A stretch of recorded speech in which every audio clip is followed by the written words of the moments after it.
আসসালামু আলাইকুম HSC 2026 batch নতুন একটা চ্যাপ্টারে আপনাদেরকে আজকে ওয়েলকাম করব। চ্যাপ্টারটা হচ্ছে সেকেন্ড পেপারের।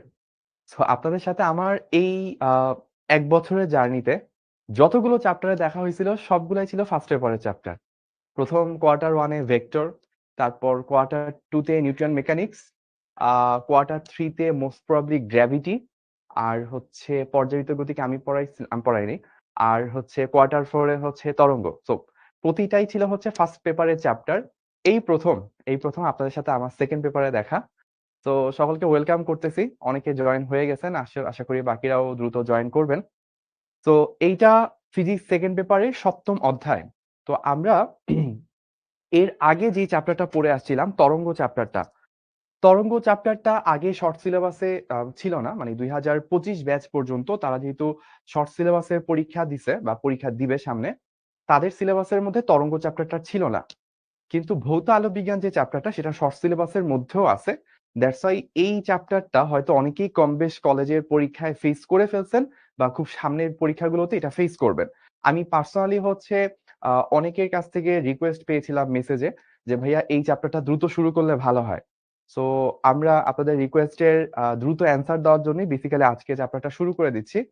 আমার সাথে অনেকে জয়েন হয়ে গেছেন। আমি প্রতি ক্লাসে প্রথম 10 জনের যারা কমেন্ট করে তাদের নামটা একটু পড়ি। সবার তো পড়তে পারবো না। তো আজকের ক্লাসেও প্রথম 10 জন সবার আগে আমার সাথে কমেন্টে যুক্ত হয়েছে, তাদের নাম যদি একটু বলি।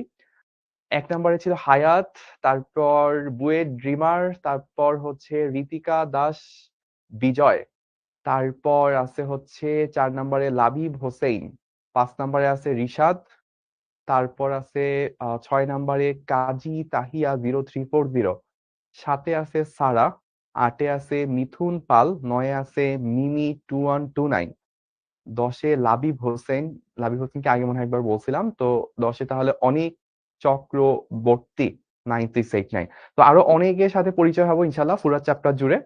তো আমরা প্রথমে 10 জনের সাথে অ্যাটলিস্ট পরিচয় হইলাম, যদি অনেকগুলো নাম কমন আগেও পড়া হয়েছে। সো অনেকে সালাম জানাইছেন। ওয়ালাইকুম আসসালাম। আলহামদুলিল্লাহ ভাইয়া ভালো আছি এবং আশা করতেছি আপনারা অনেক ভালো আছেন। আমি ছোট্ট একটা মিস্টেক করে ফেলছি আসলে আমি না, মানে আমাদের যখন এই কোয়ার্টারের জন্য প্ল্যান হচ্ছিল চ্যাপ্টার গুলো, তো ভৌত আলোক বিজ্ঞান যেহেতু পড়াতে হবে, ভৌত আলোক বিজ্ঞান এমন একটা চ্যাপ্টার যেই চ্যাপ্টারটার ম্যাক্সিমাম কনসেপ্টই দাঁড়ায় আছে হচ্ছে তরঙ্গের কনসেপ্টের উপর বেসড করে। তো প্রথমে যখন কোয়ার্টারের সিলেবাসটা আমরা চিন্তা করতেছিলাম, আমি দেখার আগেই দেখলাম যে ভৌত আলোক বিজ্ঞান আছে বাট তরঙ্গটা নাই। তো পরে আমি যেটা করলাম, জোর করে তরঙ্গটা আগে অ্যাড করলাম, কারণ তরঙ্গ না পড়ে আসলে এই ভৌত আলো বিজ্ঞান পড়লে ওইটা ভালো বেনিফিট পাওয়া যায় না।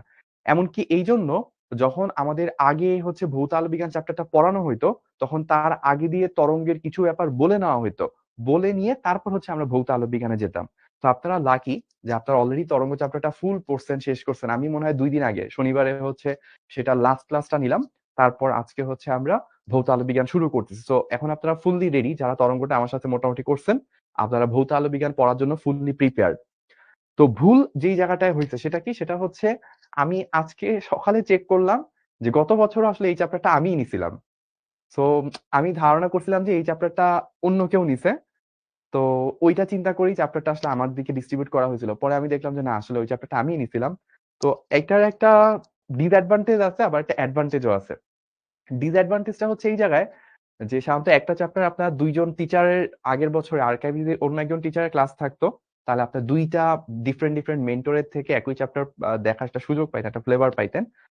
এটা একটা ডিসঅ্যাডভান্টেজ যেটা পাচ্ছেন না। কিন্তু অ্যাডভান্টেজ আবার অন্য জায়গায়, সেটা হচ্ছে আমরা যেটা হইতো লাইক আমি যখন হচ্ছে আপনাদেরকে তরঙ্গ চ্যাপ্টার পড়াইছি, আমি মনে হয় লাস্টে 40 নাম্বার পর্যন্ত ম্যাথ করাইছিলাম, P40 করাইছিলাম, একটু আমার মনে পড়ে। কিন্তু আমি কিন্তু মনে ইচ্ছা রাখছিলাম 100টা ম্যাথ দেখাবো, বাকি 60টা আমি দেখাইতে পারি নাই, বিকজ ওইটা দেখাইতে গেলে যে টাইম দরকার, সেই পরিমাণ টাইম নিতে গেলে কোয়ার্টার 4 শেষ হয়ে কোয়ার্টার 5 চলে আসবে। কিন্তু এখানে একটা সুবিধা আছে, যেহেতু আগের বছরও এই চ্যাপ্টারটা আমি নিছিলাম, সো আমি অলরেডি দেখতে পারবো যে আমি এখানে কি কি পড়াইছিলাম। কিছু জিনিস হয়তো এরকম থাকবে, আমি বলে দিব রেকর্ড ক্লাস থেকে এই অংশটুকু দেখে নিও, যেটা একটু কম গুরুত্বপূর্ণ। ওই টাইমটুকু বাঁচা আমি আপনাদেরকে এক্সট্রা কিছু সুন্দর জিনিস পড়াই দিব, এক্সট্রা কিছু ম্যাথ পড়াই দিব।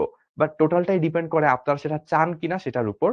তো আপনারা সেটা চান কিনা আমি হয়তো কমেন্টে সবগুলো পড়ে শেষ করতে পারবো না, বাট আপনাদের থেকে যখন পোস্ট আসবে তখন আমি বুঝতে পারবো যে হ্যাঁ আপনারা আসলে কোনটা চাচ্ছেন, যে ভাইয়া একটু রেগুলার টপিক যেটা রেকর্ডে আছে সেটা একটু কম পড়ায়, কিছু স্পেশাল ম্যাথ কিছু স্পেশাল টপিক বেশি পড়াবো এটা চান, নাকি হচ্ছে যে না ভাই যেভাবে মোটামুটি regular way normal way of teaching বা লার্নিং সেটা চান। তো ওইটা আমাকে একটু পোস্ট করে জানাবেন, আমি অনেকগুলো ইয়েস নো দেখতে পাচ্ছি। তো আপনারা আমাকে জানায়। এনিওয়ে চ্যাপ্টারটার একটু পরিচয় দিয়ে নিই। চ্যাপ্টারের পরিচয় আগে অনেকে থাকে যে একটা নতুন চ্যাপ্টার ওইটা দিয়ে সে প্রথম শিখর ক্লাস করতেছে, তখন মেন্টর সাথে পরিচয় হওয়ার একটা পর্ব থাকে। তো আমার নাম শরীফুল ইসলাম শুভ, পড়াশোনা বুয়েট থেকে ট্রিপলিতে 14 ব্যাচ। আর এই তো শিখো সাথে আছি, পদার্থবিজ্ঞানের সাথে আছি।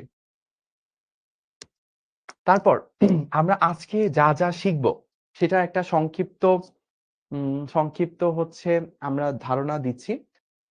তাড়িৎ-চুম্বক তরঙ্গ, ইলেকট্রোম্যাগনেটিক ওয়েভ, তারপর হচ্ছে তরঙ্গ মুখ বা ওয়েভ ফ্রন্ট, এটা আমরা খুব ডিটেলসে পড়ছিলাম যখন চ্যাপ্টার 9 পড়ানো হয়েছিল তরঙ্গ চ্যাপ্টারে, সেকেন্ড বা থার্ড ক্লাসের দিকে সম্ভবত। হাইগেনসের নীতি, এটা খুব গুরুত্বপূর্ণ একটা জিনিস, এটা আমরা আজকের ক্লাসে পড়বো। প্রতিফলন প্রতিসরণ, এটা প্রমাণ করব। সো প্রতিফলন প্রতিসরণ প্রমাণ করব, এই ব্যাপারটা কেমন না যে ভাই প্রতিফলন প্রতিসরণ তো 9 10 পড়ে আসছি। 9 10 আপনাকে সূত্র শিখানো হয়েছে আপতন কোণ আর প্রতিফলন কোণ সমান, কিন্তু সমানটা কেন সেটা কিন্তু কেউ বলে নাই। বলে দিছে যে আই ইকুয়ালস টু আর হয়, আপতন কোণ আর প্রতিফলন কোণ সমান হয়, ওইটা ধরে আপনি কাজ করছেন। কিন্তু কখনো আপনার মনে কি প্রশ্ন আসছে যে কেন আই এবং আর সমান হয়? যদি প্রশ্ন এসে থাকে সেটা সলিউশন আমরা দিব, এই চ্যাপ্টারে পাবো।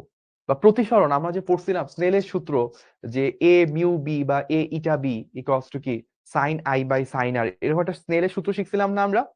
তো এটা তো আমাদেরকে দিয়ে দেওয়া ছিল বইতে সূত্রটা, ওই অনুযায়ী আমরা কাজ করছি, ম্যাথ করছি, প্রতিসরণ ঘটনাঙ্ক এই সেই অনেক কোণ টোন বের করছি।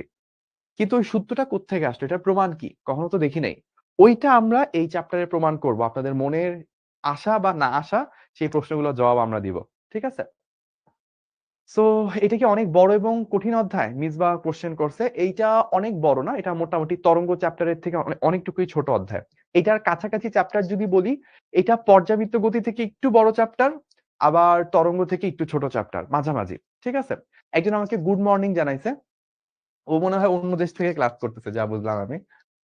আচ্ছা, সবাইকে আর্কাইভ ক্লাস দেওয়া হয়নি ভাই, সবাই আর্কাইভ ক্লাস পাওয়ার কথা না? ফুল কোর্স নিলে পাবে, যদি শুধু এই কোয়ার্টার পারচেস করে ইন দ্যাট কেস তখন পাবে না। আচ্ছা, যারা হচ্ছে ফুল কোর্স পারচেস করছেন তারা অবশ্যই হুম, তো যারা ফুল কোর্সে আছেন, ফুল কোর্স অলরেডি পারচেস করে ফেলছেন, তাদের জন্য অবশ্যই আর্কাইভে এই জিনিসগুলো অর্থাৎ এই চ্যাপ্টার গুলো রেকর্ড আকারে পেয়ে যাবেন। তবে যদি কারো পেতে সমস্যা হয়, রিসেন্টলি আপডেট দেওয়া হয়েছে, অনেকগুলো নতুন নতুন ভারী আপডেট আসছে আমাদের অ্যাপে, তাতে যদি কারো আপডেট দেওয়ার পর পেতে অ্যাক্সেস করতে সমস্যা হয়, সেক্ষেত্রে একটু কাইন্ডলি 16780 আমাদের হেল্পলাইনে ফোন দেন, দেখবেন আপনার প্রবলেম দ্রুত সলভ হয়ে যাবে। ঠিক আছে? ওকে। তো অনেকে এই কমেন্টটা করবেন, আমি আজকে জানতাম যে ভাইয়া তরঙ্গ চ্যাপ্টারটা তো পড়ি নাই, তাহলে কি এই চ্যাপ্টারটা পারবো না? অ্যান্সার হচ্ছে যে না, পারবেন ভাইয়া। কিছু বেসিক কথা প্রথমে বলে দিব, আপনি পারবেন, কোনো সমস্যা নেই। বাট সবকিছু একটা পারফেকশন আছে, তাই না ভাইয়া? যে আমরা যদি চিন্তা করি যে কোনো একটা পরীক্ষার হলে যাব, পরীক্ষার হলে যাওয়ার আগে দুই ভাবে পরীক্ষা হলে যাওয়া যায়। যে লাস্টে ওয়ান শট ক্লাস করে দৌড় দিয়ে চলে গেলাম, ওইটাও হয়, ঠিক আছে। ওয়ান শট ক্লাস যদি খুব রেগুলার ভালো মতো মন দিয়ে করে, এটা মোটামুটি পরীক্ষা ভালো দেওয়া যায়। আরেকটা হচ্ছে পুরো বছর জুড়ে হচ্ছে ওই চ্যাপ্টারটা খুব ভালো করে পড়লাম, বুঝলাম, মাথায় নিলাম, ফিল করলাম, অনেক প্র্যাকটিস করলাম, লাস্টে ওয়ান শট ক্লাসও করলাম, তারপর পরীক্ষা হলে গেলাম। তো দুইটা জিনিসের একটা পার্থক্য থাকে না? তো এই চ্যাপ্টার আপনি ভাইয়ার সাথে সাথে এখানে আগাইলে বুঝবেন, কোনো সমস্যা নাই। কিন্তু যে তরঙ্গ চ্যাপ্টার পড়ে আসছে তার বোঝা এবং আপনার বোঝার মধ্যে পার্থক্য হবে। আশা করি অ্যান্সারটা পেয়ে গেছেন। তো চলেন আমরা এই চ্যাপ্টারটা শুরু করব। চ্যাপ্টারটা শুরুতে কিছু কথাবার্তা থাকবে, তাড়িৎ চৌম্বক তরঙ্গ। এবং এটা বলে রাখতেছি, প্রতিটা চ্যাপ্টারের শুরুতে, মানে আমার কাছে যদি জিজ্ঞেস করেন কোন ক্লাসটা আমার সব থেকে ভালো লাগে, প্রতিটা চ্যাপ্টারের শুরুর ক্লাসটা অনেক ভালো লাগে, এবং একেবারে লাস্ট অ্যাডভান্স প্রবলেম সলভিং বা অ্যাডমিশন প্রবলেম সলভিং, এই দুইটা ক্লাস হচ্ছে খুব ভালো লাগে। কেন? কারণ এই চ্যাপ্টারে এই ক্লাসে আমার মাথায় কোনো প্যারা নাই, আপনাদেরকে হচ্ছে চিন্তা করতে শিখাবো, এই চ্যাপ্টার সম্পর্কে আইডিয়া দিব, ধারণা দিব। আর লাস্টের চ্যাপ্টারটা কেন মজা লাগে, লাস্টের ক্লাসটা মজা লাগে এই কারণে, কারণ লাস্টের ক্লাসটা আমরা এই যে সারা চ্যাপ্টার জুড়ে এতগুলো ক্লাস করলাম, এতগুলো ক্লাস করে আমার কনসেপ্টটা কতটুকু ডেভেলপড হইলো যে এখন আমি হাই লেভেলের হাই থটের প্রবলেম গুলো আমি নিজে সলভ করতে পারতেছি বা আপনাদেরকেও সলভ করাইতে পারতেছি। তো ওইটার একটা টেস্ট হয়ে যায়, ওইটা একটা এক্সপিরিয়েন্স হয়ে যায়। লাস্ট ক্লাসটাও মজা, প্রথম ক্লাসটাও মজা। তো আজকেও আমার কাছে একটা মজার ক্লাস। সেই ক্লাসটাতে আমরা আসলে দেখবো যেটা তাড়িৎ চৌম্বক তরঙ্গ। তবে আমি সাধারণত এটা দিয়ে শুরু করি না, আমি এর আগে কিছু জিনিস আপনাদেরকে বলি। ফার্স্ট অফ অল, আলোকীয় তত্ত্ব এবং আলোকীয় ঘটনা, কেউ কি আমাকে বলতে পারবেন আলোকীয় ঘটনা মোট কয়টা আছে? আলোকীয় ঘটনা মোট কয়টা আলোকীয় ঘটনা আমরা জানি, কে বলতে পারবেন? আলোকীয় ঘটনা কয়টা, কে বলতে পারবে?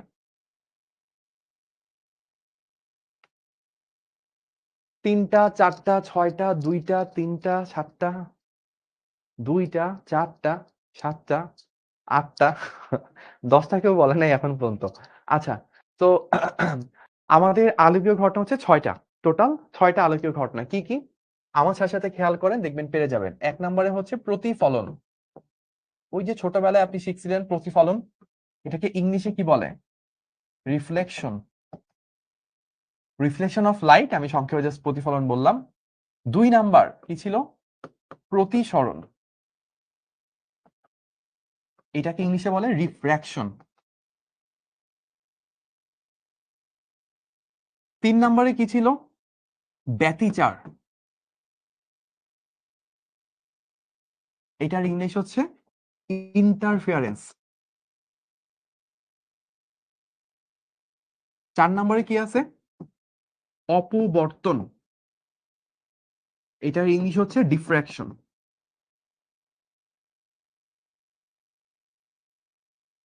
এরপর কি আছে? এরপর আছে হচ্ছে সমবর্তন, সমাবর্তন সরি, বা ইংলিশে এটাকে বলে পোলারাইজেশন।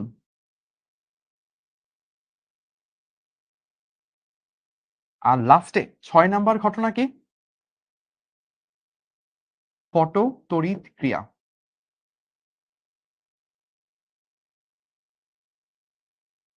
বা ইংলিশে যদি বলি ফটো ইলেকট্রিক এফেক্ট।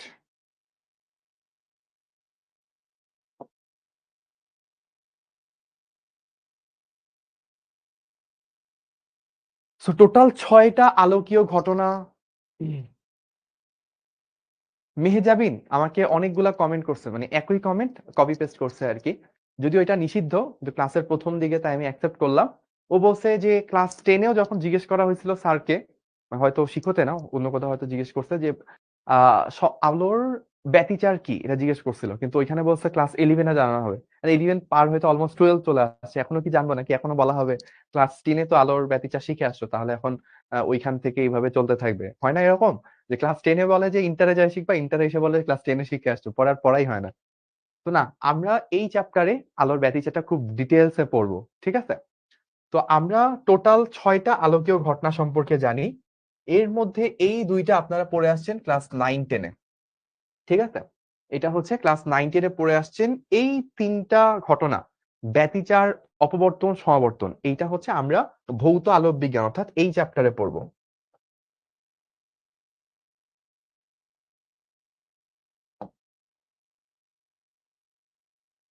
আর লাস্টে যেটা ফটো ইলেকট্রিক এফেক্ট, এটা হচ্ছে মডার্ন ফিজিক্স। আমাদের পরের চ্যাপ্টারটা অলরেডি পড়ানো হয়ে গেছে, আপনাদের মাহিন ভাইয়া নিতে। সো এটা সম্পর্কে আপনারা জানেন।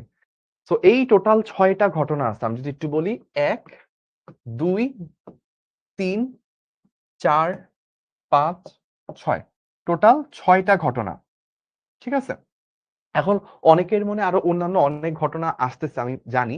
আপনাদের অনেকের মাথায় আসতেছে হচ্ছে ভাইয়া পূর্ণ অভ্যন্তরীণ প্রতিফলন, এটা তো একটা ঘটনা, এটা তো আপনি বলেন নাই। অনেকের মাথায় আসছে ভাইয়া বিচ্ছুরণ, এটা একটা ঘটনা হইতে পারে। অনেকের মনে হচ্ছে ভাইয়া বিক্ষেপণ।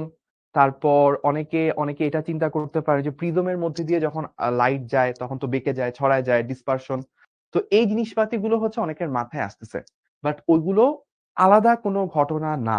আপনি যেটা চিন্তা করছেন পূর্ণ অভ্যন্তরীণ প্রতিফলন, ওইটা আসলে কি প্রতিফলন এবং প্রতিসরণের একটা মিশ্র, মানে মিশ্র ক্রিয়া বা মিক্সড একটা এফেক্ট। বা আপনি যদি চিন্তা করে থাকেন বিক্ষেপণ, ওইটা আসলে প্রতিসরণের একটা ঘটনা। তো বিচ্ছুরণ একই জিনিস, প্রতিসরণের একটা জিনিস। তো আমরা এখানে যেই 6টা ঘটনা নিছি এগুলো হচ্ছে ইউনিক, মানে যেগুলো হচ্ছে মৌলিক ঘটনা। আলোর মৌলিক বা ফান্ডামেন্টাল ফেনোমেনা কয়টা আছে সেগুলো আমরা নিছি 6টা। তো প্রতিফলন একটা ডিফারেন্ট জিনিস, প্রতিসরণ আরেকটা ডিফারেন্ট জিনিস, ব্যতিচার আরেকটা ডিফারেন্ট, অববর্তন একটা ডিফারেন্ট জিনিস, সমাবর্তন একটা জিনিস, ফটোইলেকট্রিক এফেক্ট একটা জিনিস। এগুলোর কোনটার সাথে কোনটার রিলেশন নাই। তো এরকম মৌলিক ঘটনা আছে হচ্ছে আলোর টোটাল 6টা।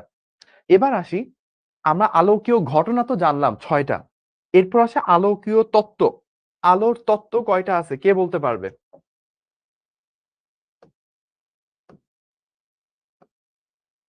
আলোর তত্ত্ব কয়টা হবে? 10টা নাকি 12টা নাকি 14টা?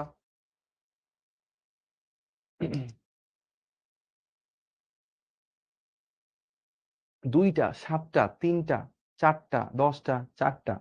অস্থির। মানে বাঙালিকে যদি ছুটতে বলা হয় এমন ভাবে ছুড়ে, যে যা পায় আছে 13টা, 16টা, 100টা। অস্থির। অনেক সুন্দর সুন্দর কমেন্ট আসতেছে। হ্যাঁ, এগুলো পরীক্ষার খাতায় লিখলে আপনারাও যে কয়টা পাবেন, মানে শূন্য আর কি, কয়টা পাবেন আমি এটাই চিন্তা করতেছি। তো আলোকীয় ঘটনা, সরি, আলোকীয় তত্ত্ব আছে হচ্ছে টোটাল 4টা। 1 নম্বরে যেটা আছে সেটা হচ্ছে কণা তত্ত্ব। কণা তত্ত্ব এটা দিয়ে গেছিল হচ্ছে নিউটন। নিউ নট লিখে ফেলতে নিছিলাম, যাই হোক। নিউটন কত সালে দিছিল? 1672। তো নিউটন দিয়ে গেছিল আলোর কণা তত্ত্ব, এটা 1672-এর ঘটনা। তারপর আরো কিছুদিন পর তরঙ্গ তত্ত্ব আসে। তো আমি একটু এইভাবে বলি, তাহলে ব্যাপারটা বোঝা, মানে বলতে বলতে লিখি তাহলে আপনাদের জন্য বেটার হবে। এগুলো আগের বছরের ক্লাসেও আছে। তো আজকের ক্লাসটা আমি আগের বছরের মতোই নিচ্ছি, পরের ক্লাসগুলো আমি ডিফারেন্ট জিনিস দিব, যেগুলো হয়তো আর্কাইভে আছে, সেগুলো বাদ দিয়ে অন্যভাবে আপনাদেরকে ডেলিভার করার চেষ্টা করবো ইনশাল্লাহ। এবং কিছু স্পেশাল জিনিস পাবেন, যেটা আমি আগে থেকেই প্রমিস করতে পারি আপনাদেরকে, আপনি আর কোথাও পাবেন না। কারণ সাধারণত এক্সেপশনাল জিনিসগুলো আসলে তখন পড়ানো যায় যখন আপনার বাদ বাকি সবকিছু শেষ, তারপর হাতে টাইম আছে অফুরন্ত, তখন এক্সেপশনাল জিনিস দেওয়া যায়। কিন্তু যখন মেইন সিলেবাসই শেষ হয় নাই, তখন এক্সেপশনাল জিনিস দেওয়া এটা আসলে উচিতও না এবং এটা ঠিকও না। তো এই চ্যাপ্টারে যেহেতু আমি একটা কনফিডেন্স পাচ্ছি যে আগের বছর তো ফুললি শেষ করে আসছিলাম চ্যাপ্টারটা ভালোভাবে, তো অনেক রেকর্ডে সবকিছুই আছে, আমারই দেওয়া আছে, তো এখান থেকে তো পাবেনই। তো এই চ্যাপ্টারের ক্লাসগুলোতে আমি কিছু এক্সেপশনাল জিনিসপাতি করব যদি আপনাদের সমর্থন পাই আর কি, ইনশাল্লাহ। তো কেন নিউটন 1672 সালে এই তত্ত্বটা দিছিল, বা তত্ত্বগুলো, থিওরিগুলো কেন আসছিল? আলোকীয় যে ঘটনাগুলো, তার মধ্যে সবার প্রথম বা হচ্ছে অনেক আগ থেকে যেগুলো আমরা জানতে পারছি সেটা হচ্ছে আলোর প্রতিফলন। হইতো না যে আয়নার সামনে দাঁড়াইলে নিজের একটা ছবি দেখা যেত। তো বলবেন যে ভাইয়া, নিজের ছবি কি আয়নার ব্যাপারটা কি অনেক আগ থেকেই ছিল কিনা? অ্যান্সার হচ্ছে হ্যাঁ, আয়নার ব্যাপারটা অনেক আগ থেকেই ছিল। কিন্তু যদি আপনি তারও আগে চিন্তা করেন, ধরেন আয়নাও আবিষ্কার হয় নাই, সে অনেক অনেক আগের কথা চিন্তা করলেন। তারপরেও ন্যাচারাল আয়না তো আছে। আপনি পুকুর বা নদীর পানি যখন স্থির অবস্থায় থাকে, তখন আপনি যদি ওইটার উপরে যায় দাঁড়ান, ওইটার উপর চেহারা রাখেন, ওই পানির সারফেসে কিন্তু আপনি আপনার ছবিটা, অর্থাৎ আপনি প্রতিফলনটা দেখতে পান। সো এই যে প্রতিফলনের যে ঘটনা, এটা অনেক অনেক আগ থেকে মানুষ জানতো। তারপর প্রতিসরণটা কিরকম? আলো বেঁকে যাওয়া। আলো বেঁকে গেলে কি হয়? আমি একটা, ধরেন হচ্ছে মাছ শিকার করব, আমি দেখতেছি পানির নিচে অমুক জায়গায় ওইটুকু ডেপথে মাছটা আছে। তো আমি ওই অনুযায়ী একটা বর্ষা নিক্ষেপ করলাম। হুম, অনন্ত জলিলের বর্ষা না, এটা হচ্ছে মাছ মারার বর্ষা। তো এই বর্ষা নিক্ষেপ করার পর আমি দেখলাম মারছি মাছের গায়ে, কিন্তু মাছের গায়ে না লেগে এটা অন্য দূরে সরে গেছে। কেন? কারণ আমি মাছটাকে যেই জায়গায় চিন্তা করছি, আসলে মাছটা ওই জায়গায় নাই, মাছটা তার থেকে একটু উপরে আছে। এটা কেন আমার কাছে এরকম মনে হয়েছে যে উপরে, আমার কাছে কেন নিচে মনে হয়েছে বা উপরে মনে হয়েছে? যেই জায়গায় আছে সেই জায়গা থেকে আমার কাছে কি মনে হয়? মাছটা একটু উপরে আছে বলে মনে হয়। কেন মনে হয়? বিকজ প্রতিসরণ, আলোটা বেঁকে যায়, তাই না? একজন বলছে ভাইয়া নেট প্রবলেম। জীবনে অনেক প্রবলেম থাকবে, প্রবলেম মানায় নিতে হবে। হ্যাঁ, প্রবলেম মানায় নেওয়াই হচ্ছে জীবন। আহ, আপনার মামতো ভাই নিউটন, এটা কে বললো? আগের বছরের ক্লাসগুলো কোথায় পাবো? আগের বছরের ক্লাসগুলো যারা আপনারা আপনারা সবাই তো ফুল কোর্সে এনরোল আছেন আমার জানা মতে। তো আপনাদের আর্কাইভে, মানে আপনি অ্যাপের মধ্যে একটু ঘাটাঘাটি করলেই আপনি হচ্ছে যে পেয়ে যাবেন। আপনার অপশন থাকে না যে কোন কোর্স? তো এইচএসসি 26-এর অপশন থাকবে, এইচএসসি 25-এর অপশন থাকবে। এইচএসসি 25-এর অপশনে ক্লিক করবেন, ফিজিক্স সেকেন্ড পেপারে ক্লিক করবেন, তারপর কোয়ার্টার 4-এ যাবেন, দেখবেন আপনি ভৌত আলোক বিজ্ঞান এই চ্যাপ্টারটা পাবেন, এবং খুলবেন দেখবেন যে শুভ ভাইয়ে দাঁড়ায় গত বছর অনেক সময় ধরে ক্লাস নিছে। ঠিক আছে? তো যেটা বলতেছিলাম, প্রতিফলন প্রতিসরণ এই জিনিসগুলোকে মানুষ অনেক আগ থেকেই জানতো। ঠিক আছে? কিন্তু এগুলাকে ব্যাখ্যা করার জন্য কোনো তত্ত্ব ছিল না, কোনো থিওরি ছিল না। তো এই আলোর যে প্রতিফলন এবং প্রতিসরণ, এই ঘটনাগুলোকে ব্যাখ্যা করার জন্য, আলো জিনিসটা কি এটা ব্যাখ্যা করার জন্য সর্বপ্রথম নিউটন 1672 সালে একটা আলো সম্পর্কে তত্ত্ব দিয়ে যায়। এবং এই তত্ত্বে নিউটন বলে আলো হচ্ছে কিছু কণার সমষ্টি। আলো হচ্ছে কণা আকারে কোনো বস্তু থেকে নির্গত হয়। ধরেন আমি একটা মানুষ, তো আমার চোখে আমি দেখতেছি যে আমার সামনে একটা বস্তু আছে। ধরেন আমি কি দেখলাম? আমি দেখলাম যে এটা হচ্ছে এসির রিমোট। তো আমি এই এসির রিমোটটা আমার চোখে দেখতেছি। নিউটনের মতে হচ্ছে এই বস্তুটা থেকে অনেকগুলো আলোর কণা এসে আমার চোখে পড়তেছে। ওই কণাগুলো যখন আমার চোখে এসে পড়ে তখনই আমি ওই বস্তুটাকে দেখতে পাই। তো নিউটনের কণা তত্ত্বের থিওরিটা ছিল বা থিমটা ছিল এরকম, কোন একটা বস্তু থেকে অনেক আলোর কণা নির্গত হয়। ওই নির্গত কণাগুলো যখন আমার চোখে এসে আঘাত করে তখন আমি ওই বস্তুটাকে দেখতে পাই। এই থিওরি অনুযায়ী আলো হচ্ছে কণা। আলোকে পার্টিকেল বা কণা চিন্তা করা হয়েছে। তো এইটা খুব ভালোভাবেই প্রতিফলন, প্রতিসরণ এই ঘটনাগুলোকে এক্সপ্লেইন করতে পারতে ওয়েল এস্টাবলিশড ছিল। বাট তার কিছুদিন পর একটা ঝামেলা দেখা গেল। নতুন একটা ঘটনার আলোর একটা নতুন ঘটনা চলে আসলো। সেই ঘটনাটার নাম হচ্ছে ব্যতিচার বা ইন্টারফেয়ারেন্স। এই ব্যতিচার জিনিসটাকে আমরা সামনে দেখব, এই চ্যাপ্টারের সেকেন্ড ক্লাস থেকে আমরা দেখব।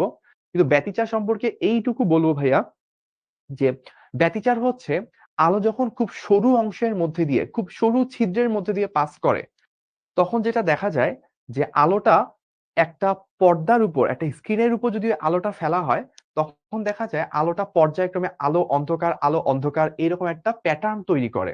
যেমন আপনি জিরাফের গায়ে কি দেখবেন? সাদা কালো, সাদা কালো এরকম প্যাটার্ন থাকে। ঠিক একই রকম নরমাল একটা লাইট, এটা নরমালি ফেললে পুরা দেয়ালটাকে বা পুরা স্ক্রিনটাকে আলোকিত করে। কিন্তু একটা সরু ছিদ্রের মধ্যে দিয়ে যদি ওই আলোটা যেয়ে পড়ে দেয়ালে, তখন দেখা যায় ওখানে একটা প্যাটার্ন তৈরি হয়। এই প্যাটার্ন তৈরি হওয়ার ঘটনাটাকে বলা হয় ব্যতিচার বা ইন্টারফেয়ারেন্স, যেটা আমরা আগামী ক্লাসগুলোতে খুব ডিটেইলসে পড়বো। তো এই ব্যতিচার নামক ঘটনাটা যখন মানব সভ্যতা আবিষ্কার করে, তখন এই নিউটনের দিয়ে যাওয়া কণা তত্ত্ব, যে আলো এক প্রকার কণা, এইটা যখন মানুষের চোখে আঘাত করে তখন মানুষ এটাকে দেখতে পায়। তো এই তত্ত্বটা দিয়ে যখন ব্যতিচার নামক ঘটনাটাকে ব্যাখ্যা করতে গেল, তখন দেখা গেল যে না, এটাকে আর কণা তত্ত্ব দিয়ে ব্যাখ্যা করা যায় না। তখন এইটাকে ব্যাখ্যা করার জন্য আরেকজন সায়েন্টিস্ট, উনি আরেকটা তত্ত্ব দাঁড় করাইলো। সেই তত্ত্বটা হচ্ছে তরঙ্গ তত্ত্ব, এবং এটা দিয়ে গেছিল হচ্ছে হাইগেন্স।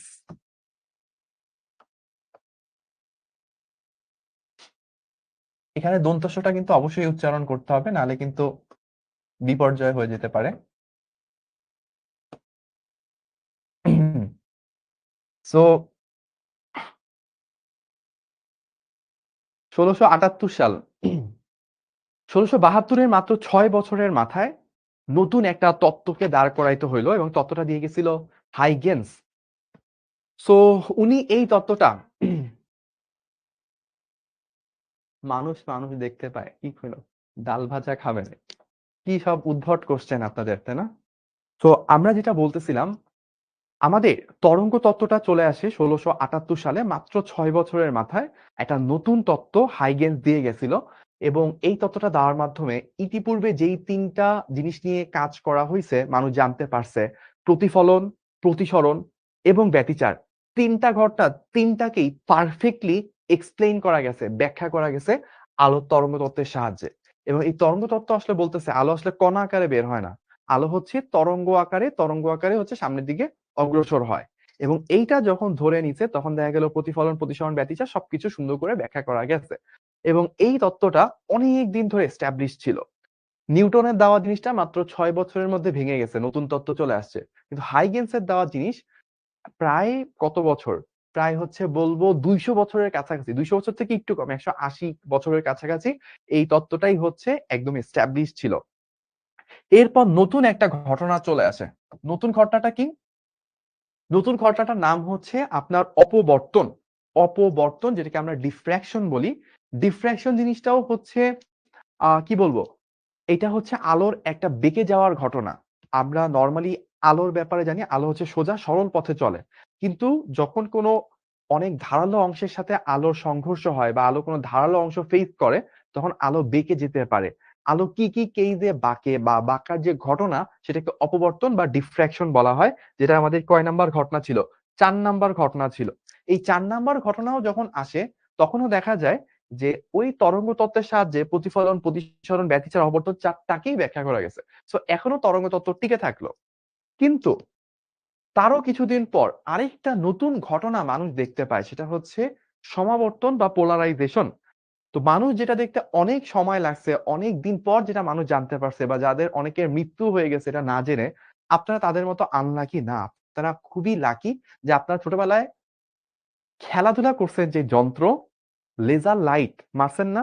যে চারদিকে ছড়ায় না পড়ে অনেক দূরে চলে যেত লেজার লাইট। যে পাশের বাড়ির মানে পাশের গ্রামের ওদেরকে একটু ডিস্টার্ব করব। তো ওই লেজার লাইট দিয়ে মারছেন না? আলো মারছেন ওই বাড়ির মধ্যে। বা হচ্ছে ঢাকা শহরে বা হচ্ছে কোন একটা শহরে আপনি আছেন। আপনি হচ্ছে যে ওই বিল্ডিং এর ওই আঙ্কেল আমারে সকালে ধমক দিছিল।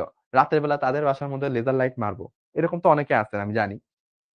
তো ওই লেজার লাইট আপনি হয়তো মজা করার জন্য ইউজ করছেন।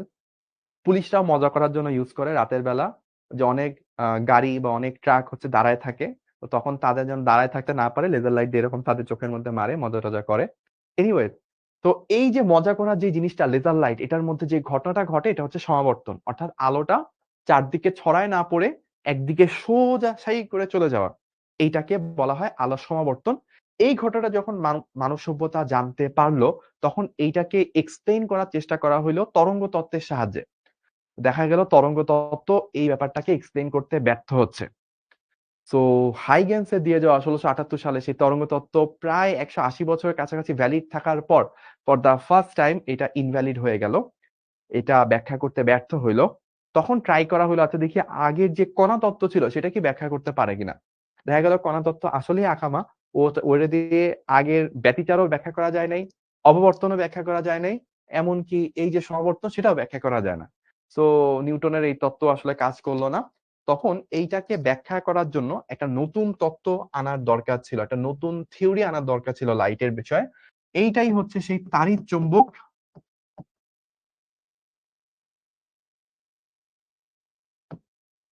তত্ত্ব। সো এই তত্ত্বটা দিয়ে গেছিল হচ্ছে ম্যাক্সওয়েল। আপনারা অনেক সময় ম্যাক্সওয়েলের নাম শুনে থাকবেন।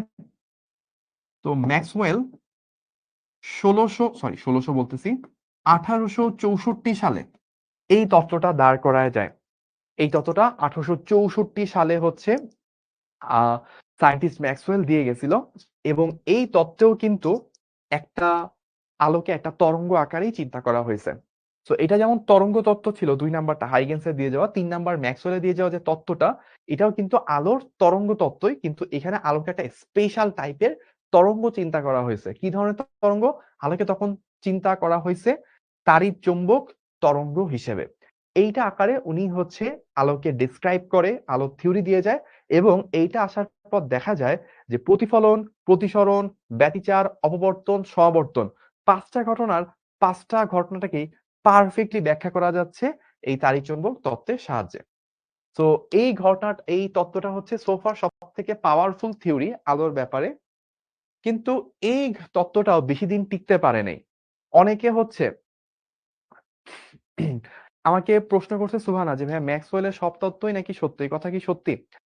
ম্যাক্সওয়েল হচ্ছে এমন একটা সায়েন্টিস্ট, উনি যেই জায়গায় যেই কাজ করছে, ওই কাজ যদি আরো ১০ জন সায়েন্টিস্টও করে থাকে, দেখা যাবে উনি যেটা করছে ওইটা হচ্ছে অলওয়েজ সবথেকে বেশি পারফেক্ট।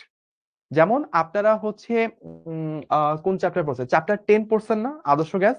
আদর্শ গ্যাসে দেখবেন গড় মুক্ত পথ নামে একটা কথা আছে। আমি জানি না আপনারা পড়ছেন কিনা? গড় মুক্ত পথ বের করার ৩ টা থিওরি আছে। মানে ৩ টা সূত্র আছে।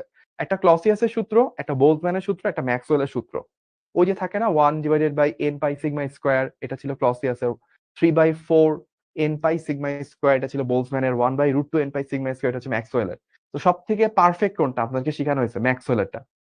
ঠিক এইরকম আপনি দেখবেন ম্যাগনেটিজমের মধ্যে ম্যাক্সওয়েলের অনেক ফর্মুলা আছে। এই ফর্মুলাগুলা উনি যেটা দিয়ে গেছে ওইটাই হচ্ছে সর্বোচ্চ পারফেক্ট। ঠিক আলোর ক্ষেত্রেও যদি আপনি বলেন, আলোর ক্ষেত্রে সো ফার সবথেকে পারফেক্ট থিওরি হচ্ছে তাড়িৎ-চৌম্বক তত্ত্ব বা আলোর এই যে ইলেক্ট্রোম্যাগনেটিক থিওরি অফ লাইট এটা হচ্ছে so far most highest level of perfect হচ্ছে এই থিওরিটা। কিন্তু এই থিওরিটাও বেশিদিন টিকতে পারে নাই। কারণ তারপর আরো একটা ঘটনা চলে আসে। সেটা হচ্ছে এই যে লাস্টের ঘটনাটা যেটা আপনারা পড়ছেন, পটতড়িৎ ক্রিয়া। আমি জানি আপনারা হচ্ছে মডার্ন ফিজিক্স পড়ে আসছেন। মডার্ন ফিজিক্স পড়ে আসার পর আপনারা হচ্ছে ২ টা পার্ট ছিল মডার্ন ফিজিক্স। একটা হচ্ছে রিলেটিভিটি আর হচ্ছে পটতড়িৎ ক্রিয়া। এখন আপনাদের মনে কি কখনো এই চিন্তা জাগছে যে ভাই রিলেটিভিটি এক ধরনের জিনিস আর হচ্ছে পটতড়িৎ ক্রিয়া আরেক ধরনের জিনিস। কিন্তু ২ টা কেন এক চ্যাপ্টারের মধ্যে আসলো? এটা একটা সুন্দর ব্যাখ্যা আছে। ব্যাখ্যাটা হচ্ছে স্যাররা জানে যারা বই বানাইছে তারা জানে যে হচ্ছে রিলেটিভিটি আপনি বুঝবেন না। রিলেটিভিটি আপনি শুধু পড়বেন, লিখে আসবেন t is equal to t naught divided by root over 1 minus v square by c square. আপনি ওই খালি টি দেওয়া থাকলে টি নট বের করা, টি নট দেওয়া থাকলে ভি বের করা, এইটুকুই পারবেন। বাট রিলেটিভিটির ভিতরে যে কি হয়েছে এটা আপনার সব মাথার উপর দিয়ে যাবে। এটা জানতো সবাই। এই কারণে করছি কি এখানে একটা টপিক রাখছি এক্সট্রা করে, ফটোতড়িৎক্রিয়া। কারণ সবাই জানে যে ফটোতড়িৎক্রিয়া সবাই বুঝে। সো একটা চ্যাপ্টার পুরাই কিছুই যদি না বুঝেন তাহলে তো সমস্যা। এই জন্য চ্যাপ্টারের মধ্যে এক্সট্রা করে একটা টপিক ঢুকানো হয়েছে, যেন আপনি হচ্ছে যে এই জিনিসটা মানে চ্যাপ্টার পড়ে যেন কিছুটা মনে হয় যে না ফটোতড়িৎক্রিয়া তো অ্যাটলিস্ট পারি আমি। তো নর্মালি ফটোতড়িৎক্রিয়াটা থাকা উচিত ছিল আসলে এই ভৌত আলোক বিজ্ঞানের কাছে বা হচ্ছে আলোর কোন একটা চ্যাপ্টার হিসেবে, বাট ওইটাকে মডার্ন ফিজিক্সে নেওয়া হয়েছে ওই কারণেই। এনিওয়েজ, যেটা বলতেছিলাম, যখন ফটোতড়িৎক্রিয়া আবিষ্কৃত হয়, ফটোইলেক্ট্রিক এফেক্ট যখন মানব সভ্যতা ডিসকভার করে, তখন দেখা গেল যে এই তিনটা তত্ত্বের কোনো তত্ত্ব দিয়ে হচ্ছে ফটোতড়িৎক্রিয়াকে ব্যাখ্যা করা যাচ্ছে না। তখন তখন যেটা হইলো সেটা হচ্ছে নতুন একটা তত্ত্ব দাঁড় করাইতে হলো, এটা হচ্ছে বলা হয় কোয়ান্টাম তত্ত্ব।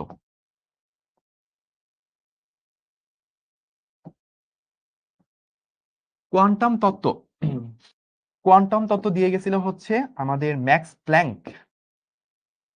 ম্যাক্স প্ল্যাঙ্ক, প্ল্যাঙ্ক বানানটা একটু দেখে নিন। আমি বাংলা বানানে অনেক এক্সপার্ট, এই জন্য ম্যাক্সিমাম সময় বাংলা বানান ভুল হয়। 1900 সালে, 1900 সালে হচ্ছে উনি এই থিওরিটা দিয়ে গেছিল। ঠিক আছে। তো একটা জিনিস বলে রাখি যে ম্যাক্সওয়েলের যে সালটা 1864, এটা কোনো বই 1860 দেওয়া, এমনও বই আমি পাইছি যেখানে 1858 দেওয়া, এমনও বই আমি পাইছি যেখানে 1884 দেওয়া। মানে এইটা এক এক বইতে এক এক রকম লেখা। 1864 বেশিরভাগ ক্ষেত্রে বলা হয়, আপনি গুগলে সার্চ করলে 1864 আসবে। তো আমি চেক করার জন্য আরেকবার একটু ধরেন গুগল মামাকে জিজ্ঞেস করি।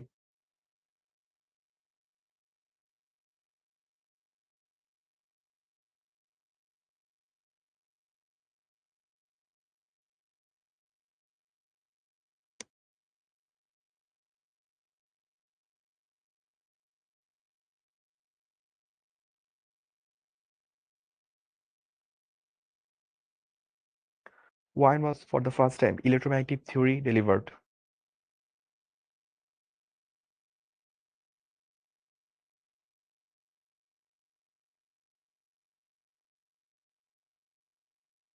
হ্যাঁ, আমাকে এখানে গুগল মামা বলছে 1865।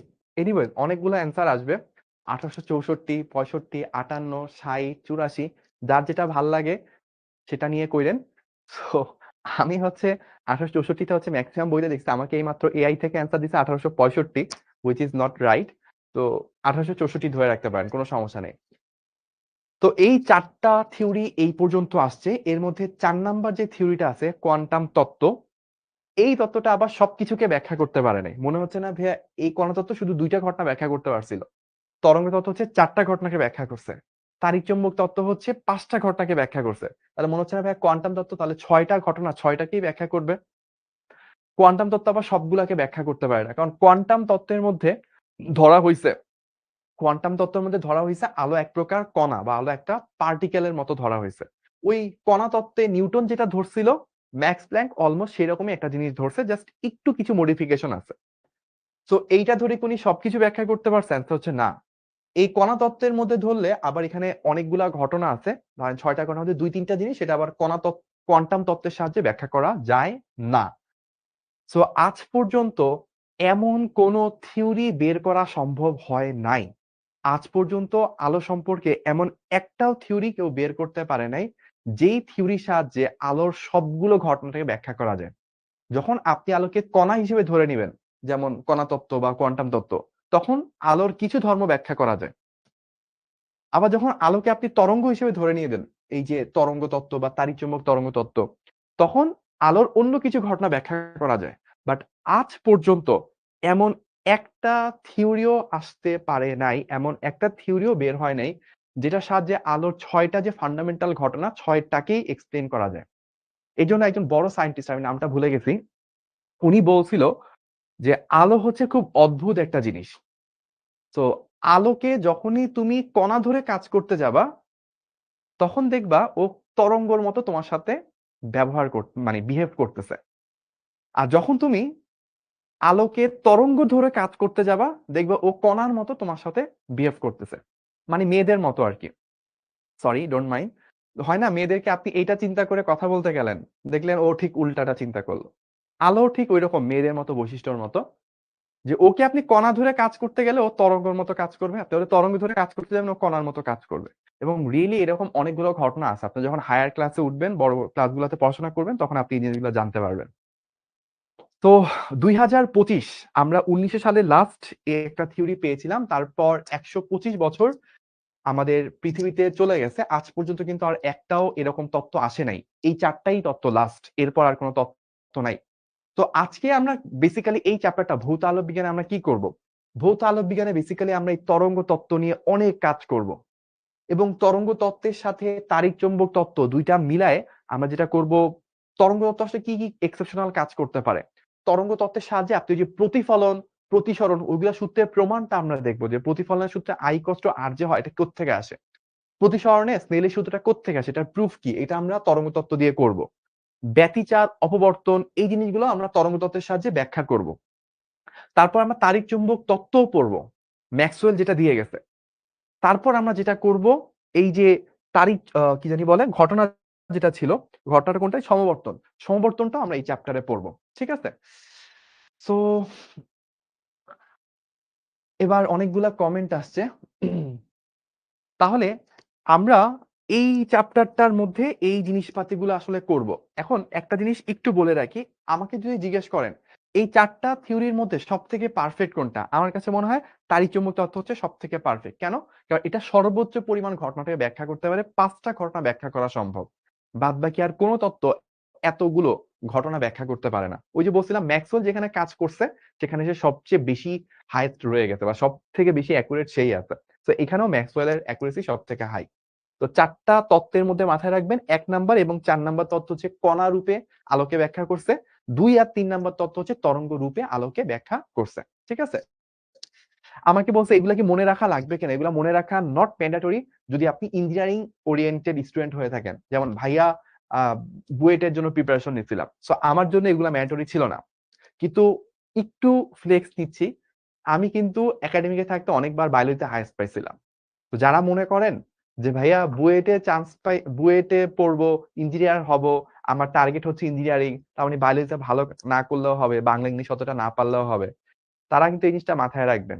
যারা যারা বুয়েটে ভালো করছে, ইঞ্জিনিয়ারিং ভালো করছে, তারা কিন্তু বায়োলজিতেও তুখর ছিল মোস্ট অফ দ্য কেসেস। আমি আমার যেই রুমে ক্লাস করছি, আমাদের রুমে 75 জন আমরা একসাথে হচ্ছে ইঞ্জিনিয়ারিং ক্লাস করছিলাম। 75 জনের মধ্যে আমি যদি ভুল না করে থাকি, অ্যাটলিস্ট 70 জন মেডিকেলে চান্স পাইছে। বাকি 5 জন আমি জাস্ট ধারণা করতেছি, বাট আমার ধারণা 75 জনই চান্স পাইছে। কেন এইটা হইছে? বিকজ এবং তারা ম্যাক্সিমাম হচ্ছে বুয়েটেও প্রথম দিকে ছিল। বুয়েটে ফার্স্ট হয়েছিল যে আমাদের সময় অনিক সরকার, ও আমার সাথে আমার সামনের বেঞ্চে বসে ক্লাস করছে। এনিওয়েজ, তো যারা ভালো করে তারা সব জায়গায় ভালো করে। তো এই হিস্টরি গুলা আমার এখনো মনে আছে, কেমিস্ট্রি বই অনেক সময় অনেক চার্ট থাকে না, যে অনেক অনেক যৌগ বিভিন্ন টাইপের, এগুলোর গলনাঙ্ক, স্ফুটনাঙ্ক। তো ওইগুলা মানুষ যা ধারণা নেয়, আচ্ছা এগুলা গলনাঙ্ক এই সিরিয়ালে বাড়তেছে বা এই সিরিয়ালে কমতেছে।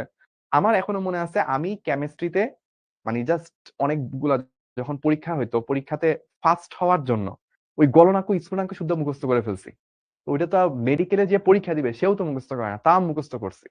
এই কারণে যেটা হয়েছে, যখন আমার অ্যাডমিশনের টাইম আসছে, অ্যাডমিশনের টাইম আসার পর তখন আমি শুধু ইঞ্জিনিয়ারিং এর জন্য পড়ছি, মেডিকেলের জন্য আমি কোনো প্রিপারেশন নিই নাই। উইদাউট এনি প্রিপারেশন আমি মেডিকেলের হলে গেছি, মজা করে পরীক্ষা দিয়েছি, ফান করে পরীক্ষা দিয়েছি। তারপরও সরকারি মেডিকেলে চান্স হয়ে গেছে ডিরেক্টলি। কেন? বিকজ ওই যে ইন্টারে হিউজ কষ্ট করছি।